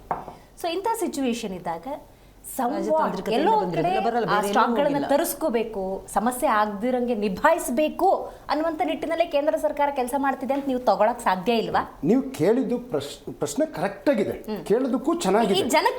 I give practical answer madam. ಈಗ ನಂದಾದೇವಿ ಮತ್ತೆ ಶಿವಾನಿಕ್ ಹಡಗುಗಳು ಬಂತು ಅಂತ ಅಂದ್ರಿ, ನಾನೇನಾದ್ರೂ ಡಿಪ್ಲೊಮೆಸಿ ಮಾಡಿ ನಮ್ಮ ರಾಜತಾಂತ್ರಿಕದಿಂದ ಏನಾದರೂ ಅದಾಗಿತ್ತು ಅಂದಿದ್ರೆ ನಾನೊಬ್ಬ ಭಾರತೀಯ ಅಪ್ರಿಷಿಯೇಟ್ ಮಾಡ್ತಾ ಇದ್ದೆ. ದಟ್ ಶಿಪ್ಸ್ ಯಾವುದು ಯುದ್ಧಕ್ಕೂ ಆರಂಭಕ್ಕೂ ಮೊದಲು ಆ ಒಂದು ಗಡಿಯಿಂದ ದಾಟಿ ಬಂದಿರೋದು ಸತ್ಯ, ವಾಸ್ತವಾಂಶ, ರಿಯಾಲಿಟಿ. ಮೇಡಮ್, ಇವತ್ತು ರಾಜತಾಂತ್ರಿಕ ವ್ಯವಹಾರಗಳು ನಡೆದು ಏನಾದ್ರೂ ಯುದ್ಧ ನಡೀತದೆ, ಯುದ್ಧ ನಡೀತಾ ಇಲ್ಲ ಅಂತ ನಾನು ಹೇಳ್ತಾನೆ ಇಲ್ಲ. ನೀವು ಬೇರೆ ಬೇರೆ ದೇಶಗಳನ್ನ ನೀವು ತಗೊಳ್ಳಿ, ಯಾಕೆಂದ್ರೆ ಬಹಳ ಮುಖ್ಯವಾಗಿ ಇಂಡಿಯನ್ ಇಂಟೆಲಿಜೆನ್ಸಿ ಇದೆ ಮೇಡಮ್, ಇಂಡಿಯನ್ ರಾ ಇದೆ, ಮತ್ತು ಇಸ್ರೇಲ್ಗೆ ಪ್ರಧಾನಿಗಳು ಹೋಗಿದ್ರು. ಯುದ್ಧದ ಮುನ್ಸೂಚನೆಯಿಂದ ಅವರು ಬೇರೆ ಬೇರೆ ಟ್ರಿಪ್ ಇದ್ರೂ ಕ್ಯಾನ್ಸಲ್ ಮಾಡಿಕೊಂಡು ಇಂಡಿಯಾಕ್ಕೆ ಬಂದಿದ್ದಾರೆ. ತುರ್ತು ಏನಾದರೂ ಮೀಟಿಂಗ್ಗಳು ಮಾಡಿ, ತುರ್ತು ಏನಾದರೂ ವಿದೇಶಾಂಗ ಸಚಿವರುಗಳ ಜೊತೆ ಮಾತಾಡಿ, ತುರ್ತು ಪೆಟ್ರೋಲಿಯಂ ಸಚಿವರ ಜೊತೆ, ತುರ್ತು ಹಣಕಾಸು ಸಚಿವರ ಜೊತೆ, ತುರ್ತು ರಾಜ್ಯದ ಮುಖ್ಯಮಂತ್ರಿಗಳ ಜೊತೆ ಏನಾದರೂ ಮೀಟಿಂಗ್ಗಳು ಮಾಡಿ. ಮೇಡಮ್, ನಮ್ಮ ಈಗ ಇರಾನ್ ಜೊತೆ ಯಾವ ರೀತಿ ಸಂಬಂಧ ಅಂದ್ರೆ ಕರೆನ್ಸಿನಲ್ಲಿ ನಾವು ವ್ಯವಹಾರ ಮಾಡ್ತಾ ಇದೀವಿ ಮೇಡಮ್. ಕರೆನ್ಸಿನಲ್ಲಿ ಅಮೆರಿಕ ಯಾಕೆ ತಲೆ ಹಾಕ್ತು ಅಂದ್ರೆ ಅಮೆರಿಕದ ಡಾಲರ್ ಯಾವ ಕಾರಣಕ್ಕೂ ನೆಲಕ್ಕೆ ಕುಸಿಬಾರ್ದು, ನೀವು ಡಾಲರ್ ವ್ಯವಹಾರ ಮಾಡಿ ಅಂತೇಳಿ ನಮ್ಮ ₹1 ತಗೊಂಡೋಗಿ ₹104 ಕೊಟ್ಟು ತಗೊಬೇಕು ಅನ್ನೋ ಮಟ್ಟಕ್ಕೆ ಅವ್ರ ನಮ್ಮ ಮೇಲೆ ಒತ್ತಡ ಹಾಕಿದ್ರಲ್ವಾ. ಯಾಕೆ ಟ್ರಂಪ್ಗೆ ನರೇಂದ್ರ ಮೋದಿ ಅವರು ತಲೆ ಬಗ್ಗಿದ್ರು? ಆಯ್ತು, ಯುದ್ಧ ಸ್ಟಾರ್ಟ್ ಆದ ತಕ್ಷಣ ಹೇಳ್ತಾರೆ, ಯುದ್ಧಕ್ಕೂ ಬಿಫೋರ್ ಹೇಳ್ತಾರೆ ನೀವು ರಷ್ಯಾ ಜೊತೆ ಯಾವುದೇ ಸಂಬಂಧ ಇಟ್ಕೊಂಬೇಡಿ ಅಂತ ಕೇಳಿದ್ರು. ಯಾಕೆ ಕೇಳಬೇಕಿತ್ತು? ಇದನ್ನೊಂದು. ಯುದ್ಧ ಶುರು ಆದ್ಮೇಲೆ ಹೇಳ್ತಾರೆ ನೀವು ರಷ್ಯಾದಿಂದ 30 ದಿನ ತೈಲನ ಖರೀದಿ ಮಾಡಿ ಅಂತ. ರಷ್ಯಾದವ್ರಿಗೆ ತಲೆ ಕೆಟ್ಟಿದ್ಯಾ? ನೀವು ಟ್ರಂಪ್ ಆಡ್ದಂಗೆ ನೀವು ಆಡ್ತಾ ಕುಡ್ದಂಗೆ ಕುಡಿತಾ ಇದ್ರೆ ಮೇಡಮ್, ಇದು ವಿಶ್ವ ಮಟ್ಟದ ಒಂದು ಸಂಬಂಧಗಳು ಇರಬೇಕು. ಆದ್ರೆ ಇಲ್ಲಿ ನಾವು ಫೇಲ್ ಆಗಿದೀವಿ ಅನ್ನುವಂಥದ್ದು ಒಂದು. ಇನ್ನೊಂದು ಮೇಡಮ್, ಇದು ಅದಕ್ಕೆ ನೀವು ಫಸ್ಟ್ ಕೊಟ್ಟಿದ್ದ ರಿಯಾಕ್ಷನ್ಗೆ ನಾನು ಆಡ್ ಆನ್ ಮಾಡ್ತಾ ಲಿಬೇರಿಯನ್ ಫ್ಲಾಗ್ಡ್ ಟ್ಯಾಂಕರ್ ಶಿಲಾಂಗ್, ರೈಟ್, ಫೆಬ್ರವರಿ 28 ಪೂರ್ವದಿಂದಲೇ ಯುದ್ಧ ಆರಂಭ ಆಗ್ಬಿಟ್ಟಿದೆ. ಮಾರ್ಚ್ 8ಕ್ಕೆ ಹರ್ಮುಜ್ ಹತ್ರ ಇರುತ್ತದು. ನೀವ್ ಹೇಳಿದ್ರಿ ಯುದ್ಧಕ್ಕೆ ಮುಂಚೆನೆ ಹಾರ್ಮೋಜ್ನ ಪಾಸ್ ಆಗ್ಬಿಟ್ಟಿದೆ ಅಂತ ಹೇಳಿದ್ರಿ, ಹೆಂಗದು? ನೀವ್ ಹೇಳಿದ್ರಿ ಯಾಕೆ ಒಪ್ಕೋಬೇಕು? ಅದಕ್ಕೂ ಒಂದು ತರ್ಕ ಮಾಡ್ತಾ ಬಂದ್ರು. ಶಿಲಾಂಗ್ ಬಂದು ಬ್ಯಾಂಕಾಕ್ನ ಸಂಬಂಧಪಟ್ಟ ಮಲೇಷಿಯನ್ ಹಡಗು, ಅದು ಮಲೇಷಿಯನ್ ಹಡಗು. ಅದರಲ್ಲಿ Liberian flag Shillong is different. ನೀವು ಹೇಳುವಂತಹ Mayuri is different. Mayuri belongs to Bangkok, Shillong is belongs to China. Sorry, ನಾನು ಕನ್ಫ್ಯೂಸ್ ಆಯ್ತು, ಚೀನಾದ್. ಈಗ ಇವರು ಹೇಳ್ತಾ ಇದ್ರು ಭಾರತದ ಧ್ವಜ ಇತ್ತು ಹಾಗೆ. ಇದು ಪ್ರೊಪಗಂಡ ಕ್ರಿಯೇಟ್ ಆಗ್ತಾ ಇದೆ. ಒಂದು ಸಿಂಪಲ್ ಕ್ವಶನ್, ಭಾರತದ ಜನಸಂಖ್ಯೆ ಎಷ್ಟು? 140 ಕೋಟಿ. 2 ಹಡಗು ಎಷ್ಟು ದಿನ? ಹಬ್ಬ ಅಂದ್ರೆ ಒಂದು ದಿನದ ಪೂರೈಕೆಯನ್ನು ಮುಗಿಬಹುದು. ಯಾಕಂದ್ರೆ 25-26 ಹಡಗುಗಳು ಪ್ರತಿದಿನ ಬರ್ತಾ ಇರ್ತಕ್ಕಂಥದ್ದು. ಕಳೆದ 12 ದಿನದಲ್ಲಿ 2 ಹಡಗು. ಯಾವುದು ಜರ್ನಿ ಶುರು ಮಾಡಿದಂತ ಹಡಗುಗಳು ಬರುವಂತದ್ದು ನಾಟ್ ಸ್ವಲ್ಪ. ನೋಡಿ, ಯುದ್ಧ ನಡೆಯುವ ಸನ್ನಿವೇಶದಲ್ಲೇ ಅಂದ್ರೆ ಮಾರ್ಚ್ 8 ಯುದ್ಧದ ತೀವ್ರತೆಯನ್ನು ಜಾಸ್ತಿ ಆಗಿದ್ದಾಗಲೇ ಮೂವ್ ಮಾಡಿಕೊಂಡು, ಅಂಡ್ ಇರಾನ್ ಕಡೆಯಿಂದ ಬಂದಿರುವ ಸದ್ಯದ ಮಾಹಿತಿ ಏನು ಅಂತ ಹೇಳಿದ್ರೆ ಭಾರತ ಮಾತ್ರ ಇದೆ. ಅವರು ನಮ್ಮ ಜೊತೆಗೆ ಸ್ನೇಹ ಸಂಪರ್ಕವನ್ನ ಹೊಂದಿದ್ದಾರೆ. ಅವರ ಹಡಗುಗಳಿಗೆ ಇರಾನ್ ಕಡೆಯಿಂದ ಯಾವುದೇ ರೀತಿಯ ತೊಂದರೆ ಇಲ್ಲ. Let Shivalik and Nanda Devi can pass ಅಂತ ಮಾಹಿತಿ ನನಗೂ ಇನ್ನೊಂದು ಮಾಹಿತಿ ಪಕ್ಕಾ ಬಂದಿದೆ. ಈಗ ಏನ್ ಹೇಳಿದ್ದಾರೆ ಇರಾನ್ ಅವರು ಅಂದ್ರೆ, ಎಸ್ ಇಂಡಿಯನ್ಸ್ ಅಥವಾ ಯಾರೇ ಆಗ್ಲಿ ನೀವು ನಮ್ಮ ಹತ್ರ ಡೀಲ್ ಮಾಡ್ಬೇಕಂದ್ರೆ ಚೀನಾ ಕರೆನ್ಸಿನಲ್ಲಿ ನಮ್ಮ ಹತ್ರ ಡೀಲ್ ಮಾಡ್ಬೇಕು ಅಂತ ಹೇಳಿದ್ದಾರೆ. ಚೀನಾ ಕರೆನ್ಸಿ ಚೀನಾದ ₹74 ನಮ್ಮ ದೇಶದ ₹1000 ಸಮ ಆಗ್ತದೆ. ಅಂದ್ರೆ ಮತ್ತೆ ಆರ್ಥಿಕ ಹೊಡೆತ ಎಲ್ಲಿಗೆ ಹೋಗಿ ತಲುಪ್ತದೆ? Reality will speak. ಮೇಡಮ್, ಇವತ್ತು ದೇಶದಲ್ಲಿ ವಿರೋಧ ಮಾಡಲೇಬೇಕು, ಮಾತಾಡಲೇಬೇಕು ಅಂದ್ರೆ ಮಾತಾಡಿ. ಹಾಸ್ಯಾಸ್ಪದ ವಿರೋಧನೆ ಮಾಡಬೇಕು ಅಂದ್ರೆ ಮಾಡಿ, ನಾವು ಅದಕ್ಕೆ ಉತ್ತರ ಕೊಡಲ್ಲ. ನೋಡಿ, ಅಲ್ಲ ಇಲ್ಲಿರೋ ಸಮಸ್ಯೆ ಬಿಡಿಸೋಣ, ಗಂಟು ಬಿಡಿಸೋಣ. ಒಂದು ನಿಮಿಷ ಮೇಡಮ್, ದೇಶದ ಘನವಿತ್ತ ಪ್ರಧಾನಿಯವರು ಶ್ರೀ ಸನ್ಮಾನ್ಯ ಸಿಲಿಂಡರ್ ಮೋದಿ ಅವರು ಸಿಲಿಂಡರ್ ಪ್ರಾಬ್ಲಮ್ ಆದಾಗ ಸಂಸತ್ನಲ್ಲಿ ಇರ್ಬೇಕಲ್ವಾ? ದೇಶದ ಸಂಸತ್ ನಡೀತಾ ಇದೆಯಲ್ಲ, ಇವ್ರು ಯಾಕೆ ಚುನಾವಣಾ ಪ್ರಚಾರಕ್ಕೆ ಹೋಗಿದ್ದಾರೆ? ದೇಶಕ್ಕೆ ಉತ್ತರದಾಯಿಯಾಗಿ ನರೇಂದ್ರ ಮೋದಿ ಅವರು ಇರ್ಬೇಕಲ್ಲ, ಯಾಕಿಲ್ಲ? ಮತ್ತೆ ಸಚಿವ ಕೆ ಎಚ್ ಮುನಿಯಪ್ಪನವರು ಯಾಕೆ ಇಂಥ ಸಿಚುವೇಶನ್ ಅಲ್ಲಿ ಮುಖ್ಯಮಂತ್ರಿ ಸಿದ್ದರಾಮಯ್ಯನವರೇ ಉತ್ತರ ಕೊಡ್ಬೇಕು. ಕೆ ಎಚ್ ಮುನಿಯಪ್ಪನವರು ಯಾಕೆ ಮಾತಾಡ್ಬೇಕು? ಅಲ್ಲಿಗೂ ಬಂದೆ ಮೇಡಮ್. ಮಾನ್ಯ ಶ್ರೀ ಸಿದ್ದರಾಮಯ್ಯನವರು ಮೊನ್ನೆ ನಡೆದಂತ ಸೆಷನ್ ನಲ್ಲಿ ಗ್ಯಾಸ್ ವಿಚಾರವಾಗಿ ಅವರ ಉತ್ತರವನ್ನ ಸೆಷನ್ ನಲ್ಲೂ ಕೊಟ್ಟಿದ್ದಾರೆ. ಇವತ್ತು ಬಾಗಲಕೋಟೆಯಲ್ಲಿ ಮಾತನಾಡಬೇಕಾದ್ರೂ ರಾಜ್ಯಕ್ಕೆ ಅವ್ರು ಉತ್ತರ ಕೊಡುವಂತ ಕೆಲಸ ಈಗಲೇ ನೀವು ಕ್ಲಿಪ್ಪಿಂಗ್ಸ್ ತೆಗಿರಿ ಮಾತಾಡಿದ್ದಾರೆ. ಮುನಿಯಪ್ಪ ಸಾಹೇಬ್ರು ಮೊನ್ನೆಯಿಂದನೇ he is very much aware about ಏನೇನ್ ಆಗ್ಬೇಕು ಅಂತ. ಮೇಡಮ್ ಇನ್ನು ದೇಶದ ವಿಚಾರ ಅಂತ ಮೇಡಮ್ ಇವರು ದೇಶದ ವಿಚಾರ ಅಂತಂದ್ರು. ಮೇಡಮ್ ಅವತ್ತು ನೋಟ್ ಬ್ಯಾನ್ ಅಂದಾಗ್ಲೂ ನಾವು ಮೋದಿ ಅವ್ರ ಜೊತೆ ನಿಂತ್ವಿ. ಆಮೇಲೆ ಆಗಿದ್ದ ಹೈರಾಣ ಏನು, ಪೇಲ್ಗಾಮ್ ಯುದ್ಧ ಆದಾಗ್ಲೂ ನಾವು ದೇಶದ ಜೊತೆ ನಿಂತ್ವಿ. ನಾವು ನೋಡಿ ಮೇಡಮ್, ಹಿಂದೊಮ್ಮೆ ಯುದ್ಧ ಆದಾಗ ದೇಶನ ತುಂಡರಿಸಿರ್ತಕ್ಕಂಥ ಇತಿಹಾಸ ನಮಗಿರೋದು. ಟ್ರಂಪ್ ಮಾತು ಕೇಳಿ ಅರ್ಧಕ್ಕೆ ಯುದ್ಧ ನಿಲ್ಲಿಸಿರೋ ಇತಿಹಾಸ ನಮಗಿಲ್ಲ. ನಾವು ಮೂರ್ ಬಾರಿ ಪಾಕಿಸ್ತಾನಕ್ಕೆ ಹೋಗಿರೋ ಪ್ರಧಾನಿ ಕಾಂಗ್ರೆಸ್ ಅವ್ರು ಯಾರು ಇಲ್ಲ. ನರೇಂದ್ರ ಮೋದಿ ಅವರು ಹೋಗಿ ಬಂದ್ರು. ಕಂದಾರ್ ವಿಮಾನ ಬಿಟ್ಟಾಗ ಉಗ್ರಗಾಮಿಗಳನ್ನ ಬಿಟ್ಟು ಬಂದಿರೋದು ವಾಜಪೇಯಿ ಸರ್ಕಾರ. ಬಸ್ಸು ರೈಲು ಬಿಟ್ಟಿದ್ದು ಪಾಕಿಸ್ತಾನಕ್ಕೆ ವಾಜಪೇಯಿ ಸರ್ಕಾರ. ನಮಗೆ ರಾಷ್ಟ್ರೀಯತೆಯ ಪಾಠ ಅವಶ್ಯಕತೆ ಇವರಿಂದ ಇಲ್ಲ. ಸಮಸ್ಯೆ ಆಗಿದೆ ದೇಶದಲ್ಲಿ, ಸಮಸ್ಯೆಯನ್ನ ಬಗೆಹರಿಸಿ. ರೈಟ್. ಕಾಂತಿ ಶೆಟ್ಟಿ ಅವರೇ, ನೀವು ಮಾತಾಡುವ ವೇ ನೋಡಿದ್ರೆ ಗೊತ್ತಾಗುತ್ತೆ ಏನೋ ಟೆನ್ಷನ್. ಯಾಕಪ್ಪ ನಿಮ್ಗೆ ಹೆಂಗಾದ್ರೂ ಮಾಡಿ ವಿರೋಧ ಮಾಡ್ಬೇಕು. ಕೂತಿದೀವಲ್ಲ ನಾವೆಲ್ಲ, ನಮ್ಗಿಂತ ನೀವೇ ಹುಷಾರಪ್ಪ, ನೀವೇ ಭಾಷಣ ಮಾಡಿ. ಆದ್ರೆ ಒಂದು ನಮ್ಗೇನ್ ಬೇಕು ಗೊತ್ತಾ, ದೇಶ ಸುಭಿಕ್ಷವಾಗಿರ್ಬೇಕು, ದೇಶದ ಜನ ಸುಭದ್ರವಾಗಿರ್ಬೇಕು. ನಮ್ಗೆ ಯಾವತ್ತಿದ್ರು ದೇಶ ಮೊದಲು ಬಿಟ್ರೆ ನೀವು ಎಲೆಕ್ಷನ್ ಹೋಗ್ತೀರಾ, ಇನ್ನೊಬ್ರು ಹೋಗ್ತೀರಾ, ಚುನಾವಣೆ ಅಸ್ಸಾಂ ಚುನಾವಣೆ ಮುಖ್ಯನಾ, ತಮಿಳುನಾಡು ಚುನಾವಣೆ ಮುಖ್ಯನಾ, ಕೇರಳ ಚುನಾವಣೆ ಮುಖ್ಯನಾ? ನಮಗೆ ನಾನು ಒಂದು ಮಾತು ಹೇಳ್ತೀನಿ, ದೇಶದಲ್ಲಿ ಏನೇನು ಫಸ್ಟ್ ನಂದು ರಿಯಾಕ್ಷನ್ ಅದೇ ಇತ್ತು. ದೇಶದಲ್ಲಿ ಏನೇನಾಗಬೇಕು, ಎಲ್ಲ ರಾಜ್ಯದಲ್ಲಿ ಸುಭಿಕ್ಷವಾಗಿದೆಯಾ, ಎಲ್ಲ ರಾಜ್ಯದ ಚೀಫ್ ಸೆಕ್ರೆಟರಿ ಅವರ ಜೊತೆ ಮೀಟಿಂಗ್ ಮಾಡುವಂತ ಅವಶ್ಯಕತೆ ಏನಿತ್ತು? ಏನಕ್ಕೆ ಮಾಡಿದ್ರು? ಪ್ರತಿ ಒಂದನ್ನು ಮಾಡ್ತಿದ್ದಾರೆ. ಹಾಗಂತೇಳಿ ಇವರು ಒಂದ್ ನಿಮಿಷ ಏನೋ ಕೊಡ್ತೀನಿ. ಇವತ್ತು ಅವ್ರು ಹೇಳ್ತಿದ್ದಾರೆ ಸಿಎಂ ಎಲ್ಲಿ ಹೋಗಿದಾರಂತೆ. ಸಿಎಂ ವರುಣದಲ್ಲಿ ಜಾತ್ರೆಯಲ್ಲಿ ನಮ್ಮ ಮಗನೇ ನೆಕ್ಸ್ಟ್ ಉತ್ತರಾಧಿಕಾರ, ನಮ್ಮ ಉತ್ತರಾಧಿತ್ವ ಅಂತ ನಿನ್ನೆ ಮಾತಾಡ್ಕೊಂಡಿದ್ದದು. ಅವರೇನು ಗ್ಯಾಸ್ ಬಗ್ಗೆ ಮಾತಾಡಿದ್ದಲ್ಲ. ಇವ್ರು ಹೇಳ್ತಿದ್ದಾರೆ ಸಚಿವರು ಸಿದ್ದರಾಮಯ್ಯನವರಲ್ಲ, ದೇಶದ ಪ್ರಧಾನಿ ನರೇಂದ್ರ ಸಿದ್ದರಾಮಯ್ಯನವರಲ್ಲ, ಪೆಟ್ರೋಲಿಯಂ ಸಚಿವರಲ್ಲ, ವಿತ್ತ ಸಚಿವರಲ್ಲ, ರಕ್ಷಣಾ ಸಚಿವರು ಸಿದ್ದರಾಮಯ್ಯನವರಲ್ಲ. ಭಾಷಣ ಮಾಡಕ್ಕೆ ಪ್ರಧಾನಿ ರೋಲ್ ಪ್ಲೇ ಮಾಡ್ಲಿ ಬಿಡಿ, ಸಿಎಂ ರೋಲ್ ಪ್ಲೇ ಮಾಡ್ಲಿ.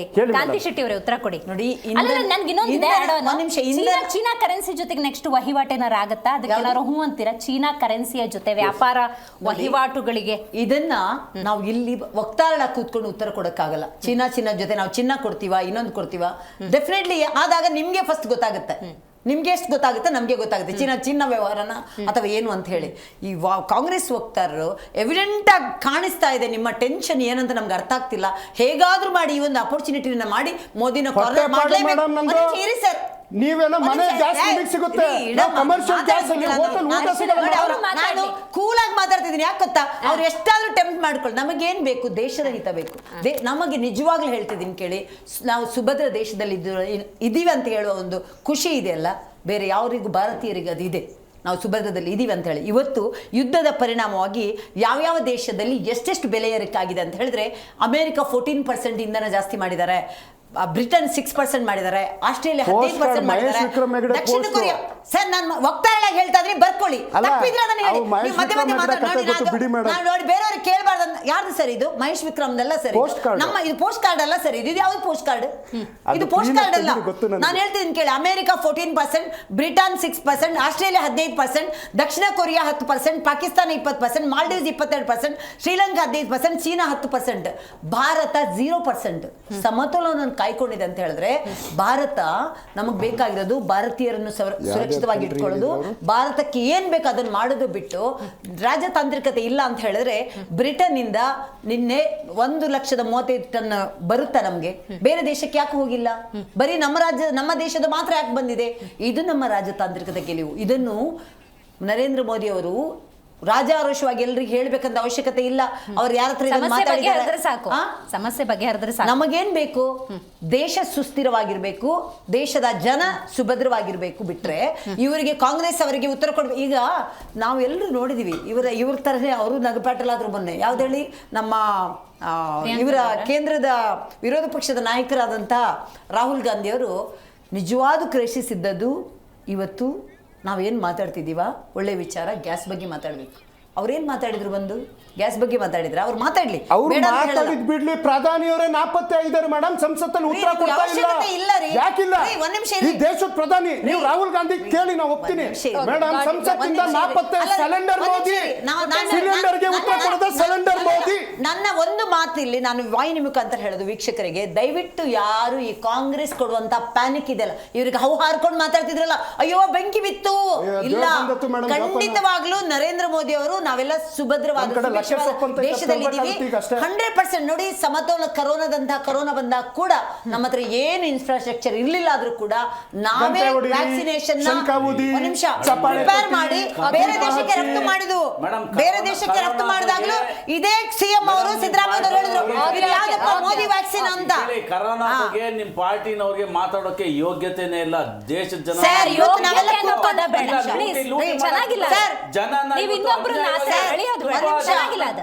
ನಾವು ಇವತ್ತು ಇಷ್ಟು ಜನ ಕೂತ್ಕೊಂಡು ಮಾತಾಡ್ತಿದೀವಿ ಅಂದ್ರೆ ಆ ವ್ಯಾಕ್ಸಿನೇಷನ್ ಇಂದ ಇಲ್ಲ, ನಾವು ಇರ್ತಾ ಇರ್ಲಿಲ್ಲ ಸರ್, ನಾವು ಇರ್ತಾ ಇರ್ಲಿಲ್ಲ. ಕೊರೋನಾ ಬಗ್ಗೆ ನೀವು ಮಾತಾಡಕ್ ಹೋಗ್ಬೇಡಿ ಮೇಡಮ್. ಸರ್, ಇವತ್ತು ನಾವು ಜೀವಂತವಾಗಿ ಇದೀವಂದ್ರೆ ಭಾರತದಲ್ಲಿ ನಮ್ಮ ಏನಿದೆ ನಾವು ವ್ಯಾಕ್ಸಿನೇಷನ್ ರೆಡಿ ಮಾಡಿ ನಾವು ತಗೊಳ್ಳೋದಕ್ಕೆ ಜೀವಂತವಾಗಿದ್ದೀವಿ. ಅದು ಇಲ್ಲ ಅಂದ್ರೆ ಏನಾಗ್ಬೇಕಿತ್ತು? ಮುಖ್ಯ ಅಲ್ಲ. ಆಯ್ತಾಯ್ತು, ಈ ಕೊರೋನಾ ಬೇಡ. ರಾಜ್ಯದ ದೇಶದ ಜನರ ಹಿತಾಸಕ್ತಿ ಮುಖ್ಯ. ಅದನ್ನ ನರೇಂದ್ರ ಮೋದಿ ಅವರ ಕೇಂದ್ರವಾಗಿ ರಚನಾತ್ಮಕ ದೇಶವಾಗಿ ಆಗಿದ್ದಾರೆ ಹೊರತು ಯಾರಿಗೂ ಸಮಸ್ಯೆ ಬಗ್ಗೆ ಹರಿಸೋದ್ ಬೇಕಾಗಿಲ್ಲ. ಪುಟ್ಟಣ್ಣವ್ರು ಏನ್ ಹೇಳ್ತೀರಿ ಇದ್ರ ಬಗ್ಗೆ?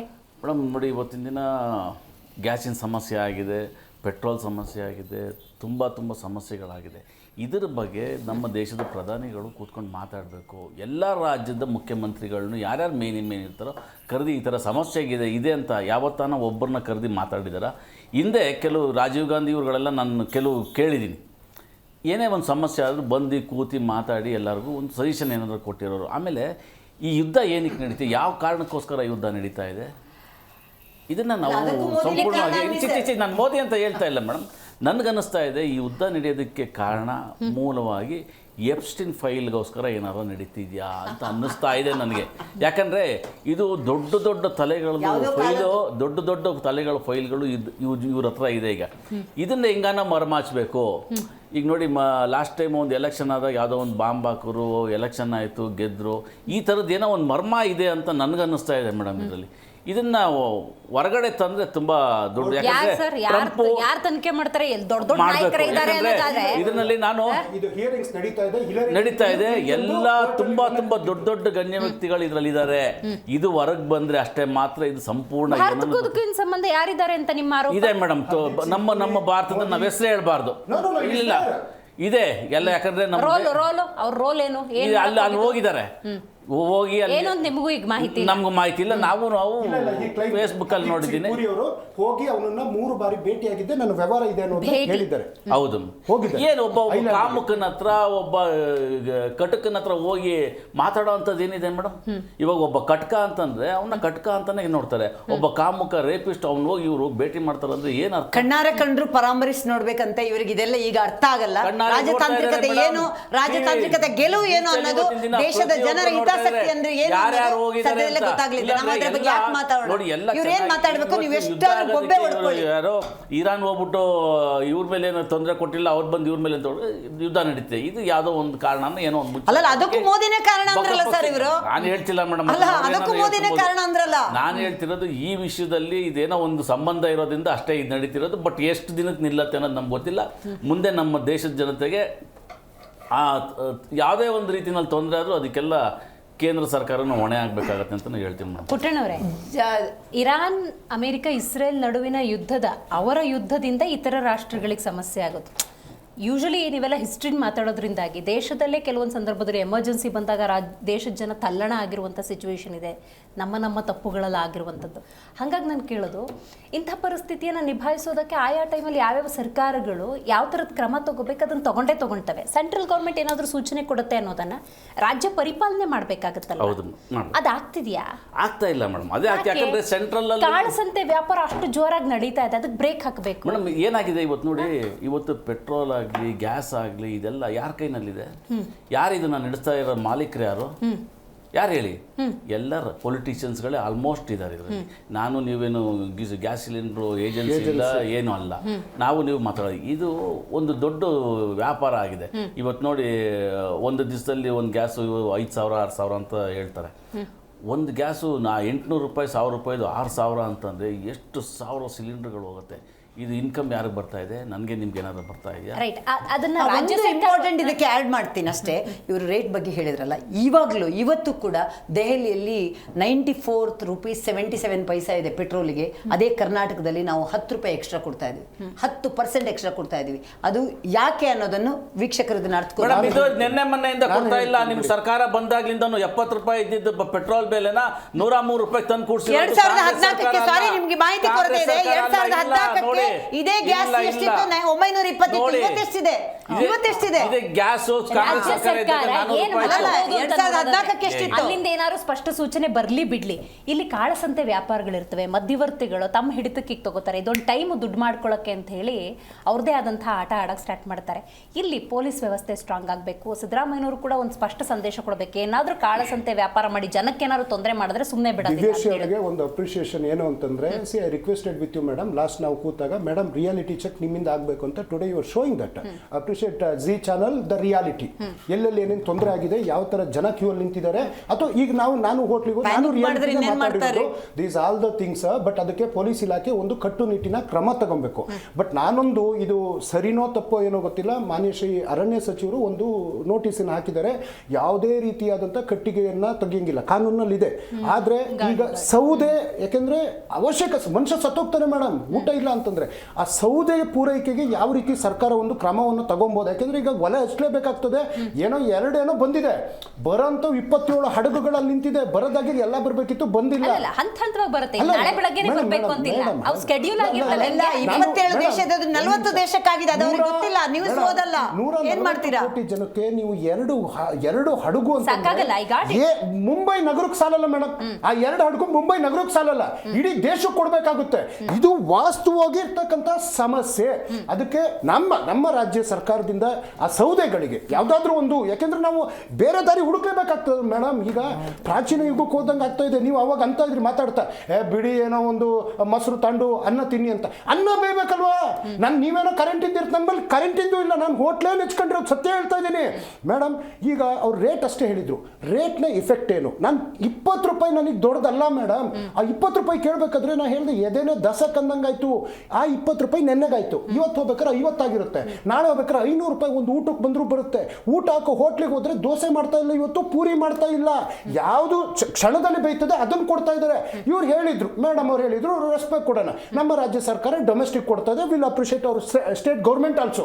ಆದ್ರೆ ಇವತ್ತು PGಗಳು ನಡಿಬೇಕು ಮೇಡಮ್, ಮಠಗಳು ನಡಿಬೇಕು ಮೇಡಮ್. ಮಠಗಳಲ್ಲಿ ಚಿಕ್ಕ ಚಿಕ್ಕ ಮಕ್ಕಳು, ಸಿದ್ಧಗಂಗಾ ಮಠ ಅಂದ್ರೆ 10,000 ಮಕ್ಕಳಿದ್ದಾರೆ. ಅನ್ನ ಬೇಯಲೇಬೇಕಲ್ಲಿ.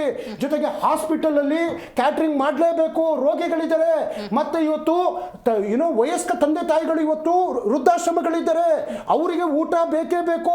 ಲಕ್ಷಾಂತರ ಕಾರ್ಮಿಕರು ಬೆಂಗಳೂರಿನ ನೆಲೆಸಿ, ಬೆಂಗಳೂರಿನಲ್ಲಿ ಫುಟ್ಪಾತ್ ಒಂದು ಎಗ್ ರೈಸು ಅಥವಾ ಇನ್ನೊಂದೇನೋ ತಿನ್ನುವಂಥದ್ದು, ಇದಕ್ಕೆ ಕಾಯ್ತಾ ಇದ್ರು. ಅವರು ಬದುಕೇನಬೇಕು, ಕಟ್ಟಡ ಕಾರ್ಮಿಕರ ಬದುಕೇನಬೇಕು. ಆಯ್ತು, ಇವತ್ತು ಸಿಲಿಂಡರ್ ರೇಟ್ ಅಷ್ಟಾಯ್ತಲ್ವ ಮೇಡಮ್, ಅವ್ರು ಒಂದ್ ಕಡೆ ರೇಟ್ ಜಾಸ್ತಿ ಮಾಡಿದ್ರು. ಇವತ್ತು ಸಿಲಿಂಡರ್ ನೆಚ್ಕೊಂಡು ಆಟೋಗಳು ಓಡಾಡ್ತಾ ಇದಾವೆ. ಆಟೋ ದರ ಏನಿಲ್ಲ ಅಂದ್ರೆ 1,000 ರೂಪಾಯಿ. ಆಟೋದವ್ರು ತಪ್ಪಲ್ಲ, ಅವ್ರು ಹೊಟ್ಟೆ ಪಾಡು, ಅವ್ರು ಆಟೋ ಓಡಿಸ್ಬೇಕಂದ್ರೆ ಅಷ್ಟು. ಇವತ್ತು ಅನೇಕ ಕಾರ್ಗಳು ಗ್ಯಾಸ್ ನೆಚ್ಕೊಂಡಿರ್ತಕ್ಕಂಥದ್ದು ಮೇಡಮ್. ನಾವು ನೀರ್ ಅಂದ್ರೆ ನೀರ್ ನಮಗೆ ಸಿಗುತ್ತೆ ಮೇಡಮ್, ಅಥವಾ ಇನ್ನೊಂದು ವಸ್ತು ಅಂದ್ರೆ ನಾವು ಕೊಂಡ್ಕೊಬಹುದು. ಆದ್ರೆ ನಾವು ಇದನ್ನೇ ಮತ್ತೆ ಇನ್ನೊಂದು ಮೇಡಮ್, ಬಹಳ ಇದು ಅವಶ್ಯಕತೆ ಇಲ್ಲ ಅಂದ್ರು ಸದ್ಯಕ್ಕೆ ಮೇಡಮ್ ಒಂದು ವಿಚಾರ, ಜನ ಕೊರೋನಾದಲ್ಲಿ ಬುದ್ಧಿ ಕಲಿಬೇಕಿತ್ತು, ಅವತ್ತು ಕಲ್ತಿಲ್ಲ. ಈ ಮಂಗಳೂರು ಭಾಗದಲ್ಲಿ ಯಾವ್ದಾದ್ರು ಒಂದು ಪೂಜೆ ಪುರಸ್ಕಾರಗಳಾಗಬೇಕಾದ್ರೆ ಮುಸಲ್ಮಾನರು ದೇವಸ್ಥಾನದ ಹೊರಗಡೆ ಇರಬಾರ್ದು ಅಂತಿದ್ರು. ಇವತ್ತು ನಮ್ಮಲ್ಲಿ ಪಾಕನೋ ಪ್ರಸಾದನೋ ಬೇಯಿಸೋದಕ್ಕೆ ಅದೇ ಮುಸ್ಲಿಂ ದೇಶದ ಗ್ಯಾಸಿನ ಅವಶ್ಯಕತೆ ಇದೆ. ನಾವು ಮನುಷ್ಯರು ಸಂಬಂಧಗಳಲ್ಲಿ ಬದುಕಬೇಕು, ಧರ್ಮಗಳನ್ನ ಬಿಟ್ಟು ಮಾನವೀಯತೆನ ಕಲೀಲಿ. ಯಾಕಂದ್ರೆ ಒಂದು ದೇಶನ ಧರ್ಮದ ಮೇಲೆ, ಜಾತಿ ಮೇಲೆ ಯಾವ ರೀತಿ ಅಲ್ಲಗಳಿತಾ ಇದ್ರು ಮೇಡಮ್.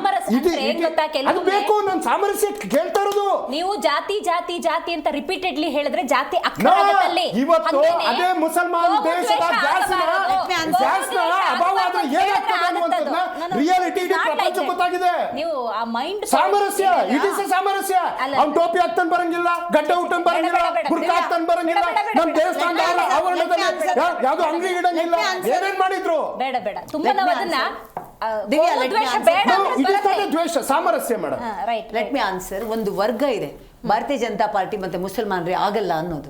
ಈ ವಾಹಿನಿ ಮುಖ ನಾನು ಹೇಳ್ತೀನಿ, ಬಿಹಾರದಲ್ಲಿ 40 ಜಾಗದಲ್ಲಿ ಮುಸಲ್ಮಾನರೇ ವಿನ್ ಆಗಿದ್ದಾರೆ, ಭಾರತೀಯ ಜನತಾ ಪಾರ್ಟಿನ ಗೆದ್ದು ಬೀಗಿದ್ದಾರೆ.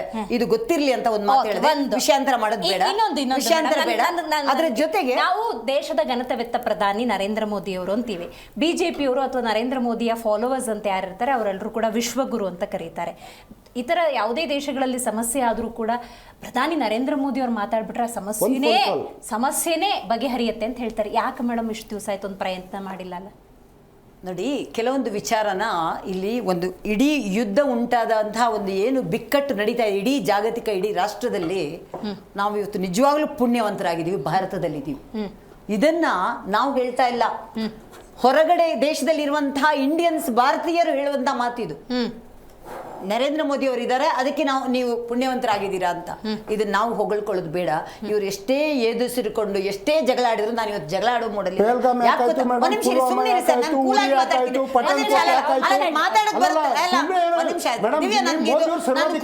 ಏನು ಮಾತಾಡ್ತಾ ಇಲ್ಲ. ಒಂದ್ ನಿಮಿಷ ಏನಾಗುತ್ತೆ ಅಂದ್ರೆ, ನಾನು ಮತ್ತೊಮ್ಮೆ ಹೇಳ್ತೀನಿ, ನೀವು ಏನೇ ಎದುರಿಸಿ ಬಗ್ಗುಟ್ಟು ಮಾತಾಡಿ, ಅರ್ಥ ಆಗುತ್ತೆ. ನೀವು ಮಾತಾಡುವಾಗ ಹೆಂಗಾದ್ರೂ ಮಾಡಿ ಇವರಿಗೆ ವಿರೋಧ ಮಾಡ್ಲೇಬೇಕು ಅಂತ ನೀವು ಹುಟ್ಟಿದಿರ, ಏನು ಮಾಡಕ್ಕಾಗಲ್ಲ. ವಿರೋಧ ಮಾಡ್ಬೇಕು ಅಂತ ಇದ್ರೆ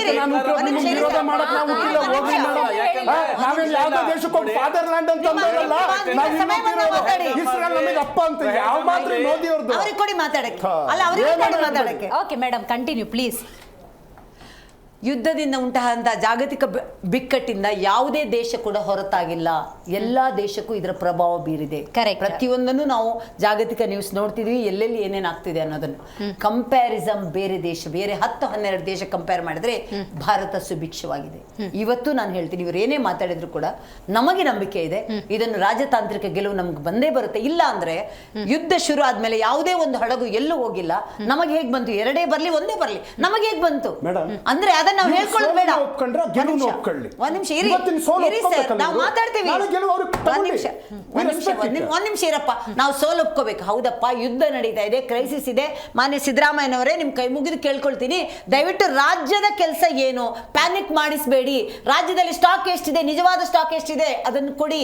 ಎಷ್ಟೊತ್ತು ಬೇಕ್ರಿ ನಮ್ಮ ರಾಜ್ಯದಲ್ಲಿ ಸ್ಟಾಕ್ ಎಷ್ಟಿದೆ ಅಂತ ನೋಡಕ್ಕೆ? ನೀವು ಸೆಂಟ್ರಲ್ ಗೌರ್ಮೆಂಟ್ ಇಂದ ಕರ್ನಾಟಕಕ್ಕೆ ಎಷ್ಟು ಹೊರಡಿಸಿದ್ವಿ ಅಂತ ಖಂಡಿತ ನಾನು ಹೇಳೋದು ಏನ್ ಗೊತ್ತಾ, ನೋಡಿ ನಮ್ಮದು ನೋಡಿ ಸ್ಟೇಟ್ ಗೌರ್ಮೆಂಟ್ ಅವ್ರು ಏನ್ ಮಾಡ್ತಾರೆ ಅಂತ ಲೆಕ್ಕ ಕೊಡಿ ನೀವು. ಅಟ್ ಲೀಸ್ಟ್ ಸೆಂಟ್ರಲ್ ಇಂದ ಇಷ್ಟು ಮೂವ್ ಆಗಿದೆ. ಇವ್ರಿಗೆ ಏನ್ ಬೇಕು ಗೊತ್ತಾ, ಇವ್ರು ಎಲೆಕ್ಷನ್ ಹೋಗ್ತಾರೆ, ಇವ್ರು ಮಾತಾಡ್ತಿಲ್ಲ. ನರೇಂದ್ರ ಮೋದಿ ಅವರು ನಮ್ಮ ದೇಶದ ಪ್ರಧಾನಿ, ನಮ್ಮ ದೇಶದ ಪ್ರಧಾನಿ, ನಮ್ಮ ದೇಶದ ಪ್ರಧಾನಿಗೆ ರಾಜ್ಯ ದೇಶವಾಸಿಯು ಅಂತ ಹೇಳಿ ಅವ್ರಿಗೆ ಯಾವಾಗ ಮಾತಾಡ್ಬೇಕು ಅಂತ ಅವ್ರಿಗೆ ಗೊತ್ತಿದೆ. ಇವ್ರು ಹೇಳಿ ಮಾತಾಡೋ ಅವಶ್ಯಕತೆ ಇಲ್ಲ. ಇವರಿಗೆ ಇವ್ರು ಫಸ್ಟ್ ಕಲ್ತ್ಕೊಳ್ಳಿ. ವಿರೋಧ ಪಕ್ಷವಾಗಿ ದೇಶಕ್ಕೆ ನಾವ್ ಏನ್ ಕೊಡುಗೆ ಕೊಡ್ತಾ ಇದೀವಿ, ನಾವ್ ಏನ್ ಮಾತಾಡ್ತೀವಿ, ನಾವ್ ಯಾವ ತರ ಕೈ ಜೋಡಿಸ್ತೀವಿ ಅಂತ ಬಿಟ್ಟು ಪ್ಯಾನಿಕ್ ಮಾಡೋದನ್ನ ಬಿಟ್ಟು ದಯವಿಟ್ಟು ನೀವು ಏನು ಸಪೋರ್ಟ್ ಮಾಡೋದು ಬೇಡ, ಸೈಲೆಂಟ್ ಆಗಿದ್ರೆ ಸಾಕು. ಏನು ಸಪೋರ್ಟ್ ಮಾಡೋದು ಬೇಡ, ಸೈಲೆಂಟ್ ಆಗಿರಿ. ನರೇಂದ್ರ ಮೋದಿ ಅವರು ಫಿಂಗರ್ ಟ್ರಿಪ್ಸ್ ಅಲ್ಲಿ ಇರುತ್ತೆ. ಎಲ್ಲಿ ಕರ್ನಾಟಕಕ್ಕೆ ಎಷ್ಟು ಕೊಟ್ಟಿದ್ದೀನಿ ಏನು ಹೇಳಿ, ಜನತೆ ಮುಂದೆ ಹೇಳಿ. ಯಾಕೆ ಹೇಳ್ತಾ ಇಲ್ಲ ಅವರು? ಒಂದ್ ನಿಮಿಷ, ನಾನು ಇದನ್ನ ಹೇಳಿಲ್ಲ, ಆದ್ರೂ ಒಂದು ಮಾತು ಹೇಳ್ತೀನಿ. ಒಂದ್ ನಿಮಿಷ, ನಾನು ಆದ್ರೂ ಈ ಮಾತು ಪ್ರಹ್ಲಾದ್ ಜೋಶಿ ನರೇಂದ್ರ ಮೋದಿ ಮಾತಾಡಕ್ಕಾಗಿಲ್ಲ. ಪ್ರಹ್ಲಾದ್ ಜೋಶಿ ಹೇಳಿ, ಇಲ್ಲಾಂದ್ರೆ ಇನ್ನೂ 19 ಜನ MP ಗಳಿದ್ರಲ್ಲ, ಏನ್ ಮಾಡ್ತಿದ್ದಾರೆ ಮೇಡಮ್? ಅವ್ರು ಹೇಳಿ. ನಾನು ಪರ್ಸನಲ್ ಆಗಿ ನಾವೊಂದು 4-5 ಏಜೆನ್ಸಿಗೆ ಕಾಲ್ ಮಾಡಿದ್ವು. ಹುಬ್ಳಿ ಧಾರವಾಡದಲ್ಲಿ ಸೌಂದರ್ಯ ಏನದು ವಿಜಯಲಕ್ಷ್ಮಿ ಏಜೆನ್ಸಿ ಅಂತ ಒಂದು 3-4 ಸುಮ್ಮನೆ ಮಾಡಿದಾಗ HP ಏಜೆನ್ಸಿಗೆ ಇಂಡಿಯನ್ ನಮ್ಮ ಹತ್ರ ನಂಬರ್ ಇದೆ, ಬೇಕಾದ್ರೆ ಫೋನ್ ತಗೊಳ್ಳಿ, ನಾನು ಕೊಡ್ತೀನಿ. ನಾವು ಕಾಲ್ ಮಾಡಿದಾಗ ಬಂದಿರೋ ವಿಚಾರ ಏನು ಗೊತ್ತಾ, ಹೌದು 2-3 ಸಾವಿರ ನಮ್ಮ ಹತ್ರ ಇರೋದು ನಿಜ. ಸ್ಟಾಕ್ ಇದೆ, ಹೌದು, ಕಮರ್ಷಿಯಲ್ ಸ್ಟಾಕು ಇದೆ. DC ಬಂದು ಹೇಳಿದಾರೆ. ನಾವು ಹೇಳಿ ಏನಕ್ಕಂತ ಹೇಳಿದ್ರೆ, ಅವ್ರು ಹೇಳಿದ್ರಲ್ಲಿ ತಪ್ಪೇನಿಲ್ಲ, ಹೆಲ್ತ್ಗೆ ಇಂಪಾರ್ಟೆಂಟ್ ಬೇಕಾಗುತ್ತೆ, ಇಟ್ಕೊಂಡಿದ್ದಾರೆ. ನಾನು ಅದಕ್ಕೆ ಹೇಳೋದು, CM ಅವರಿಗೆ ಇದು ಗೊತ್ತಿರುತ್ತೆ, ಇಲ್ಲ ಅಂತ ಹೇಳೋದಲ್ಲ. ಆರೋಗ್ಯಕ್ಕೆ ಬೇಕು, ಎಲ್ಲ ಕಡೆನೂ ಇದೆ. ನೋಡಿ ಖಾಲಿ ಖಂಡಿತ ಆಗಿಲ್ಲ. 21 ದಿನಕ್ಕೆ ಬೇಕಾಗೋಷ್ಟು ಇದೆ ಅಂತ ಹೇಳಿದರೆ ಖಂಡಿತವಾಗ್ಲೂ ಇದೆ. ಈ ರಾಜ್ಯದ ಜನರಿಗೆ ಮಾನ್ಯ ಸಿದ್ದರಾಮಯ್ಯನವರ ಮೇಲೆ ನಂಬಿಕೆ ಇಲ್ಲರ ಪರವಾಗಿಲ್ಲ, ಬಿಜೆಪಿ ಮೇಲೆ ನಂಬಿಕೆ ಇಲ್ಲರ ಪರವಾಗಿಲ್ಲ. ನಿಮ್ಮದೇ ಚೀಫ್ ಸೆಕ್ರೆಟರಿ ಹೇಳಿದ್ದಾರೆ ಏನು ಭಯ ಇಲ್ಲ ಅಂತ. Okay, right. ನಿಮ್ಮದೇ ಮುನಿಯಪ್ಪನವರು ಹೇಳಿದ್ದಾರೆ ಏನು ಪ್ರಾಬ್ಲಮ್ ಇಲ್ಲ ಅಂತ ಹೇಳಿ. ಕಾಂಗ್ರೆಸ್ ಅವ್ರು ನಮ್ಮದು ಬೇಡ. ಒಟ್ಟಾರೆ ಇರಾನ್ ಇಸ್ರೇಲ್ ಅಮೆರಿಕ ಯುದ್ಧದ ಸನ್ನಿವೇಶದಲ್ಲಿ ಭಾರತದಲ್ಲಿ ಒಂದಷ್ಟು ಸಮಸ್ಯೆ ಆಗ್ತಾ ಇದೆ. ಇಂಥ ಸಮಸ್ಯೆಯನ್ನ ಬಗೆಹರಿಸುವಂತ ನಿಟ್ಟಿನಲ್ಲಿ ಕೇಂದ್ರ ಹಾಗೂ ರಾಜ್ಯ ಸರ್ಕಾರಗಳು ಕಾರ್ಯೋನ್ಮುಖವಾಗಲಿ, ಆರೋಪ ಪ್ರತ್ಯಾರೋಪಗಳನ್ನು ಸ್ವಲ್ಪ ದಿವಸದ ಮಟ್ಟಿಗಾದರೂ ಬದಿಗಿಡಿ ಅಂತ ಹೇಳ್ತೀವಿ. ಇವತ್ತಿನ ಕಾರ್ಯಕ್ರಮವನ್ನು ಮುಗಿಸೋಣ. ನೋಡ್ತಾ ಇರಿ ಜಿ ಕನ್ನಡ ನ್ಯೂಸ್, ಸತ್ಯವೇ ಸುದ್ದಿಯ ಜೀವಾಳ.